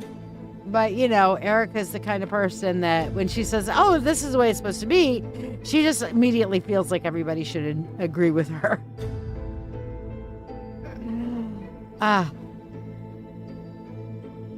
Miss you, girl. A lot of us miss you here.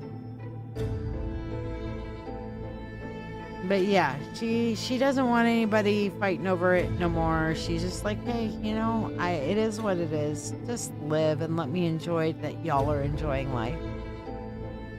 That when you guys are happy, she dwells with that, and she loves that the most.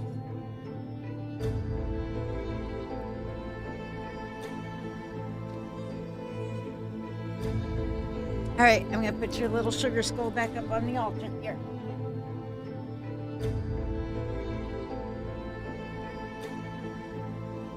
Down. All right.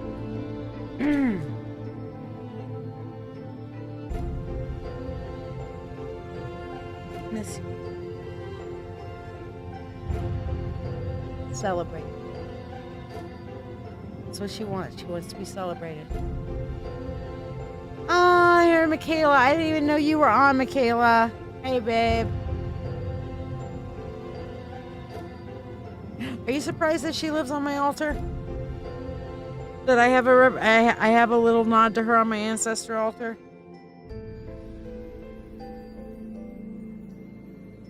Mm-hmm.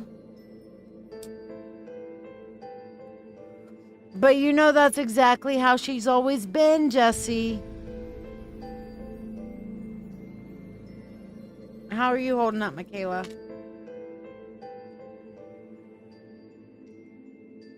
All right, we're going to continue with our freebies. Lord Vader's wife, Jamie, 8 of Swords for you. And it says you can never cross the ocean unless you have the courage to lose sight of the shore. I know you've been like hurt and bitten and You know, you're scared. You've gotten employee of the month and shit like that before, and you're still kind of holding back. But you know what?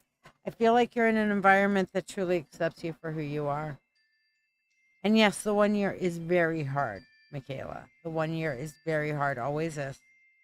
Because and I'll tell you why. And when I understood why, kind of helped me process my grief with Mike a little bit more. But the reason the 1 year is hard is because during the first year, you can look back and, this time last year, this time last year, this time last year, this time last year. And when that 1 year mark hits, that stops. You can't do the this time last year. And then it's like finally the passing of time hits you. And that's its own grief. It's the passing of time, that time has somehow marched on, even though somebody that you love is now gone. And that's hard. It's hard, and there's no way to make it not hard. Okay? So it's okay for you to grieve. I know Erica wants you to celebrate and be happy, and I would honestly have like a taco gathering and grab the music and grab some drinks and toast her and pour a little bit out on the ground for her because she'd appreciate it. You know, obviously she can't get drunk where she's at, but she can enjoy the festivities, and that would mean a lot to her, just to see everybody coming together to have a good time. I'm also told to ramp up the bling. Like at this party that you guys do, ramp up the bling. She loved her bling, and she wants everybody to be blingy as possible in honor of her. So get the glam out, ramp up the bling, get dressed up, put the makeup on, and let the bling go and have a party. Okay?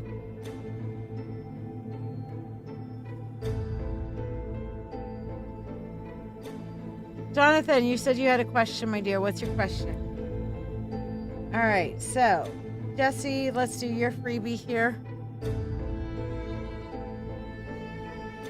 Jesse, we have the Wheel of Fortune, and it says, and this is normally when you're going out of a chapter, out of an old chapter into a new chapter. You're writing the epilogue of your old book and the prologue to your new, okay? And it says, to everything there is a season and a time to every purpose under the heaven. A time to weep and a time to laugh. Time to mourn and a time to dance. Erica, bitch, your reading's over. You still gotta fuck with the cards? Just saying. Yeah, she's fucking with these cards. She's telling you it's time to let go of the mourning. You just got a good new job. Awesome. That's part of it too. Although I think Erica's presence is still here because I didn't dismiss her. I let her come and go as she will because she lives on my ancestor altar, which means she has open access to the space whenever she wants it, you know? Which tarot card, if any, would I tie to the quote, you must have a plan or you will become part of somebody else's plan? I would say the Five of Wands. Specifically, the Five of Wands is about everybody has their own fucking way of wanting to do things. Sometimes it helps, sometimes it doesn't help, but everybody's got an opinion. Opinions are like assholes. Everybody has an opinion and it all stinks, right? And the Five of Wands in this case would be like, you know what? If you don't come up with and stand up for your own fucking plan, then somebody else is going to come along and tell you what to do and how to do it. Aw, that's awesome. Yes, she worked in food service at a school. So yeah, awesome. But yeah, Jonathan, it would be five of Wands would be my thought on that. The more I think about it, the more I'm like, yeah. I actually might you start using that quote when I'm talking about the Five of Wands because it is a very apropos quote for the Five of Wands. Excellent question, though, Jonathan. I like it. All right. Elspeth, let's see what we have for you, my darling.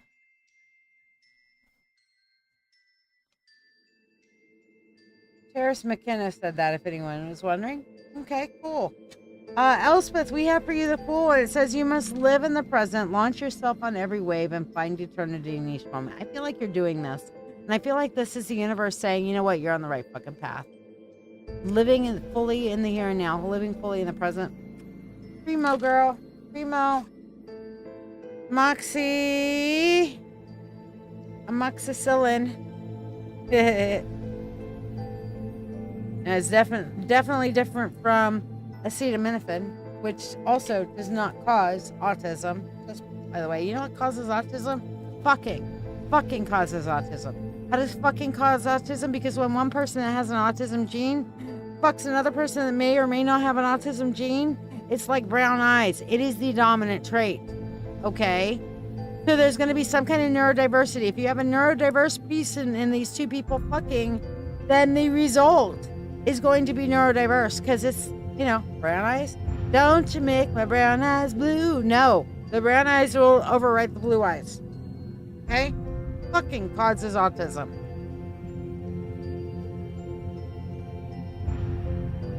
In case anybody was wondering. All right, so Moxie, for you, for your freebie, we have the Ace of Wands. Whatever you can do, begin it. Boldness has genius, power, and magic in it. Moxie, it is telling you to get out there and grab life by the cojones. Okay? Grab life by the cojones. All right? Squeeze them. Cojones, they're yours. Your cojones. Well, hopefully you're not squeezing your own cojones. That could get awkward. But yeah, no, you got to grab life by the balls and live life completely. Launch yourself on every wave. Don't hesitate. Don't hold back. Be you. Okay?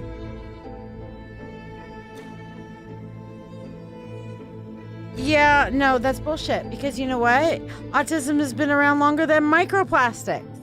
Autism has been around since the dawn of fucking time, people. Okay? ADHDers and autistics are part of the reason we have fucking fire. Part of the reason we have that's been around since the dawn of time. It is a dominant genetic trait that is getting more and more predominant because we don't have the same natural selection that we used to. So the dominant genetic trait of neurodiversity, as far as the severity of autism goes, some of the most severe autistics, aka level 3 autistics that are high support needs, low masking individuals would oftentimes not make it. They would die because wilderness and whatever, and they were severely disabled or unable to take care of themselves. So natural selection would weed them out. Well, it's not weeding them out, and some of them are having kids now too. As far as some of us who are the higher functioning, aka high masking, low support needs autistic, we've always been the overachievers. Einstein was one of them, okay? So, yeah. And Mo is absolutely correct. More autism diagnoses are caused by us being able to better diagnose autism. A lot of us low support needs, high masking individuals have never been cognitively diagnosed throughout history. Women are the most undiagnosed and most underdiagnosed out there, okay? People who could function. Your weird grandpa was probably autistic. Okay? We can go back in time and look at some of the best mathematicians and stuff like that who could sit there. I would dare say that Plato and Socrates were most likely autistic because they're sitting there thinking and asking the weird, broad-speaking questions. It's been around since the dawn of time. However, the level 3 autistics prior to now would frequently get natural selectioned out, be it because their society was an asshole and say, fuck you, we don't want to take care of you, or, you know, the tiger came along and the high support needs autistic couldn't fight and it's just going like this, well, they get mauled by a tiger. All right? So we're having more people having more kids that may be severe, have more like deeper levels of support needs autism. And therefore it's becoming, and also we have better diagnostic tools for those of us who are low support needs are finally getting diagnosed. So is there an outbreak of autism? No, there's an outbreak of intelligence that's finally able to recognize neurodivergent brains for what they fucking are. And we're fucking awesome, okay? We autistics rule. Sorry. Mo Hayden. Let's see what your... Ooh, honey. Sit down. We're going to talk. Mo Hayden. 10 of Swords. And your quote on the Ten of Swords is, those things that hurt instruct. You have got to learn from these shitty ass shit shows that you are going through right now. You've got to learn through it. Okay? You gotta learn through it. Learn through the shit show. When you can learn those lessons, the same shit show will stop playing. Okay? If you want to get out of the theater from the shit show, understand the moral of that Aesop's fable and get the fuck out the theater. All right? Those things that hurt are meant to instruct. And if you don't learn, then the universe isn't going to bop you upside the head just because it feels like making you suffer. It's going to be like, God damn it. Ah! Facepalm. I didn't learn. Fine. Let's make it more obvious this time. All right. No baseball bat. Get out, Lucille. Okay. Lucille's out. Wham! Not because the universe is trying. It's the universe trying to teach you. The universe ain't trying to hurt you. It's basically, it's either Lucille or you're going to die later. Okay? It's a lot like what my grandmother did to me one time. My grandmother lived in Quinlan along a major highway, 75 miles an hour. Actually did not have, when I was growing up, did not have a speed limit. She had a fence between her and this highway and left the gate closed most of the time, but during the day she would open up the gate to show people she was ready for visitors or what have you, you know? I knew not to go out the fucking gate, but the bluebonnets were blooming and they were all on the other side of the fence. I didn't want to go out into the highway, but I wanted to go and pick some bluebonnets, which of course is illegal in Texas, just FYI.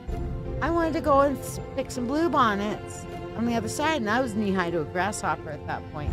So I go toddling towards, get out the fence, and start going around to, I barely got out the fucking fence before my grandma starts tearing up out that house.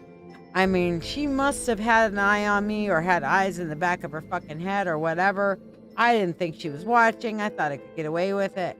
And she comes tearing up that fucking house. And she turned around, grabbed me by the scruff, pulled me back in, went over to the bodark tree, pulled off a branch and said, you see this? This is called a switch. This hurts. Put your hand out. I put my hand out. I got a switch on the hand. She goes, next time you do that, you will get 20 of these on your bare butt. Guess what? I never did again. Never went out that fence again. Not so long as I was a minor, and even as an adult, I went out the fence when I was told to go and check the mail or when I was driving through it. I was so traumatized by that. One switch on the hand, that's all I needed. And that's what the universe is doing, is the switch on the hand to give us the lesson so that we don't get run over by a car and get deaded. Makes sense? Hopefully that helps and blesses you there, Mo. I hate being the bearer of bad news, but it's telling you, learn your shit or your universe is going to give you shit. Jessica Granados, my bestie. Here you go, my love. All right, we have for you the 8 of Cups. It says, in each loss, there is a gain. Y'all assholes tonight. Just saying. Y'all assholes. All right, so Jess, in each loss, there is a gain. As in every gain, there is a loss. And with each ending comes a new beginning. Don't have to say anymore. I don't. If I do, then I don't know you as well as I think I do. All right. I'm glad that makes sense, Mo. Mo, I have to ask you if you are part of Mo and Mo that come to Mythic Treasures. Because I gotta know. I haven't seen Mo and Mo for a few weeks. Even more than a month. Kayla Bosch, I guess is how you say your last name. I hope I didn't fuck that up for you. Kayla, for you we have the Magician.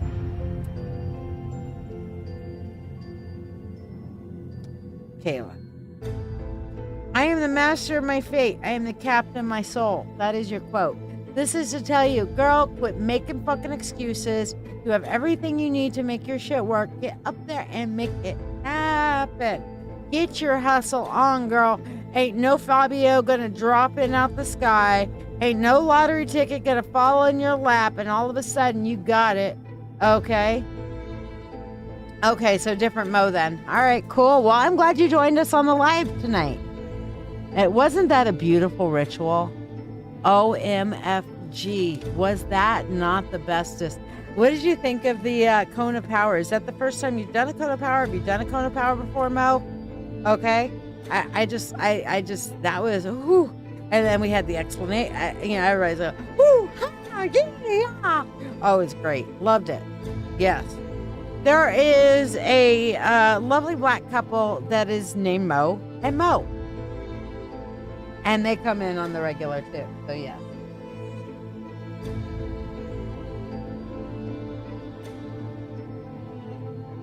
But yeah, it was and speaking of, here comes Shelly. Shelly is sending a message.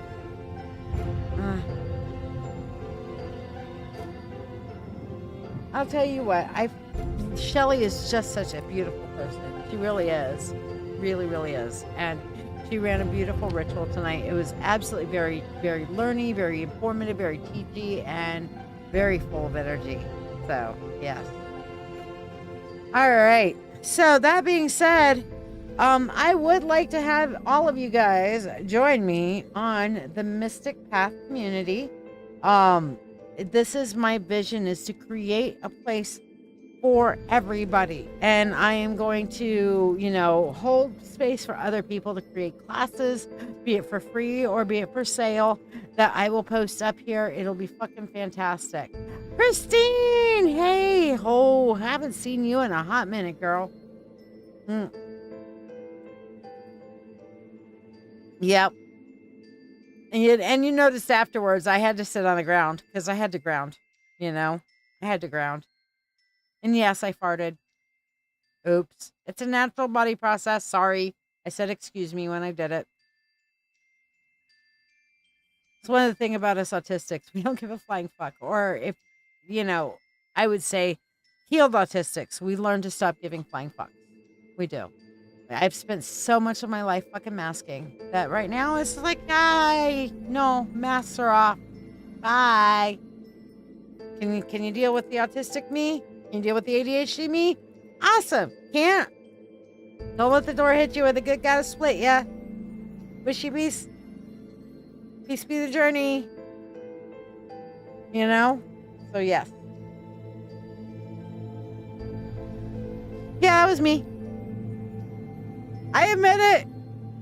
One of my autistic things is I can't lie. I can lie, but I won't lie. I feel like I will guilt the living flying fuck out of myself for telling a lie. I will. So I don't lie. So yes, I was grounding and then little trumpet and I'm like, excuse me.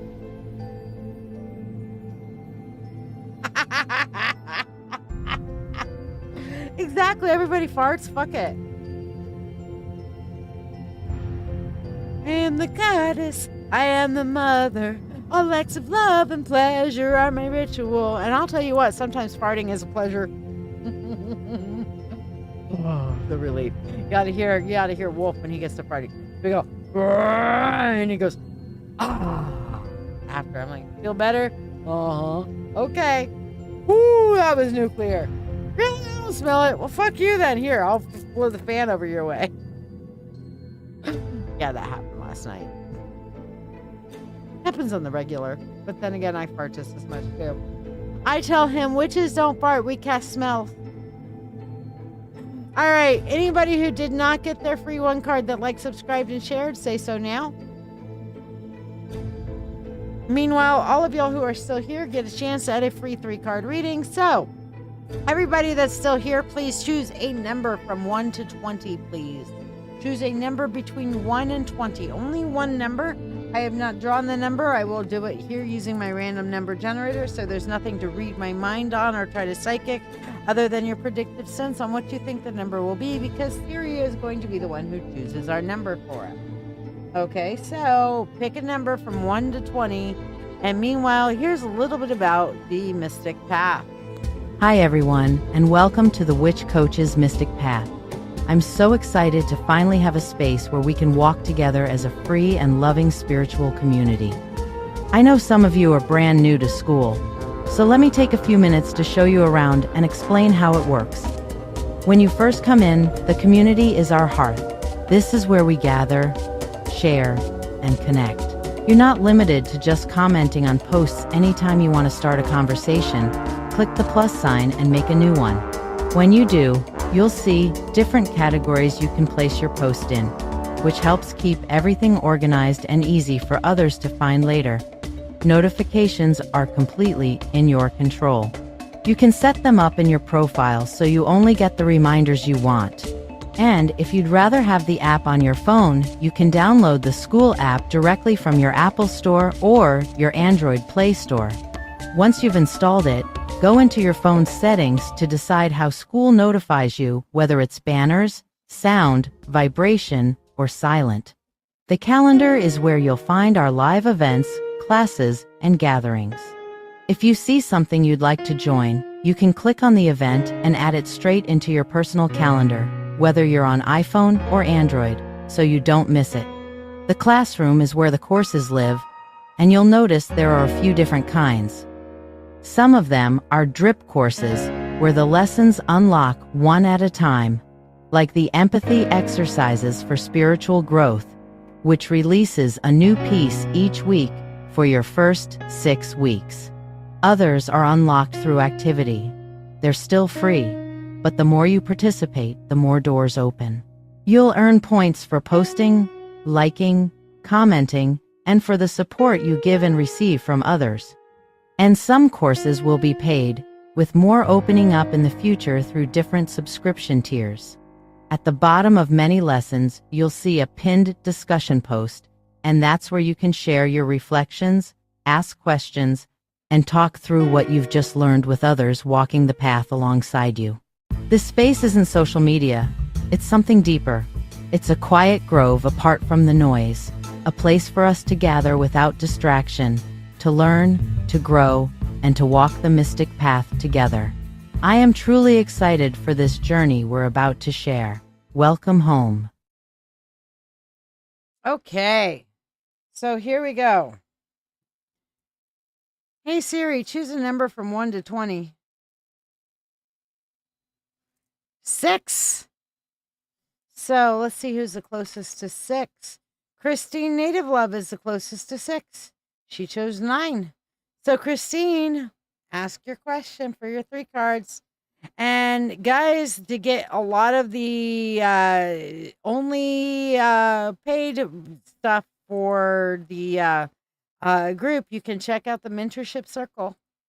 Are you ready to deepen your spiritual journey? If so, let's take it to the next level together. I'm LadyShiya, psychic, medium, doctor of divinity, and your witch coach with over 36 years of experience in witchcraft. I invite you to the Mystical Mentorship Circle. This is the haven you've been searching for, especially if you're an empath or thirsting for a like-minded community. We learn everything from shadow work, Reiki, runes, tarot, astrology, and even life skills that matter. The best part? You get all of this for only $25 a month. You're not just learning, you're growing alongside a supportive community that understands you. Plus, you get special perks like free monthly readings, discounts on live events, master classes, and personalized mentoring from yours truly, the Witch Coach. Let your journey begin now. Visit LadyShiya.com. Just a general for you, my dear.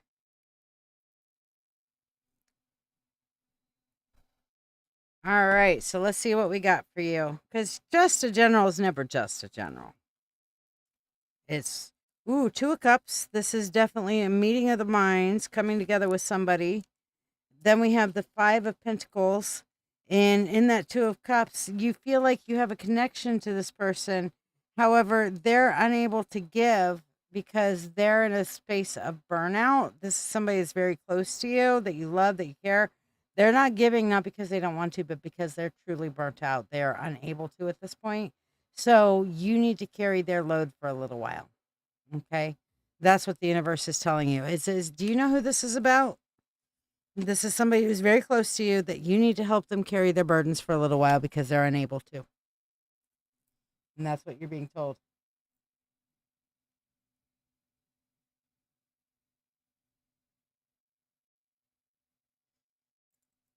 So hopefully that helps and blesses you there, my friend.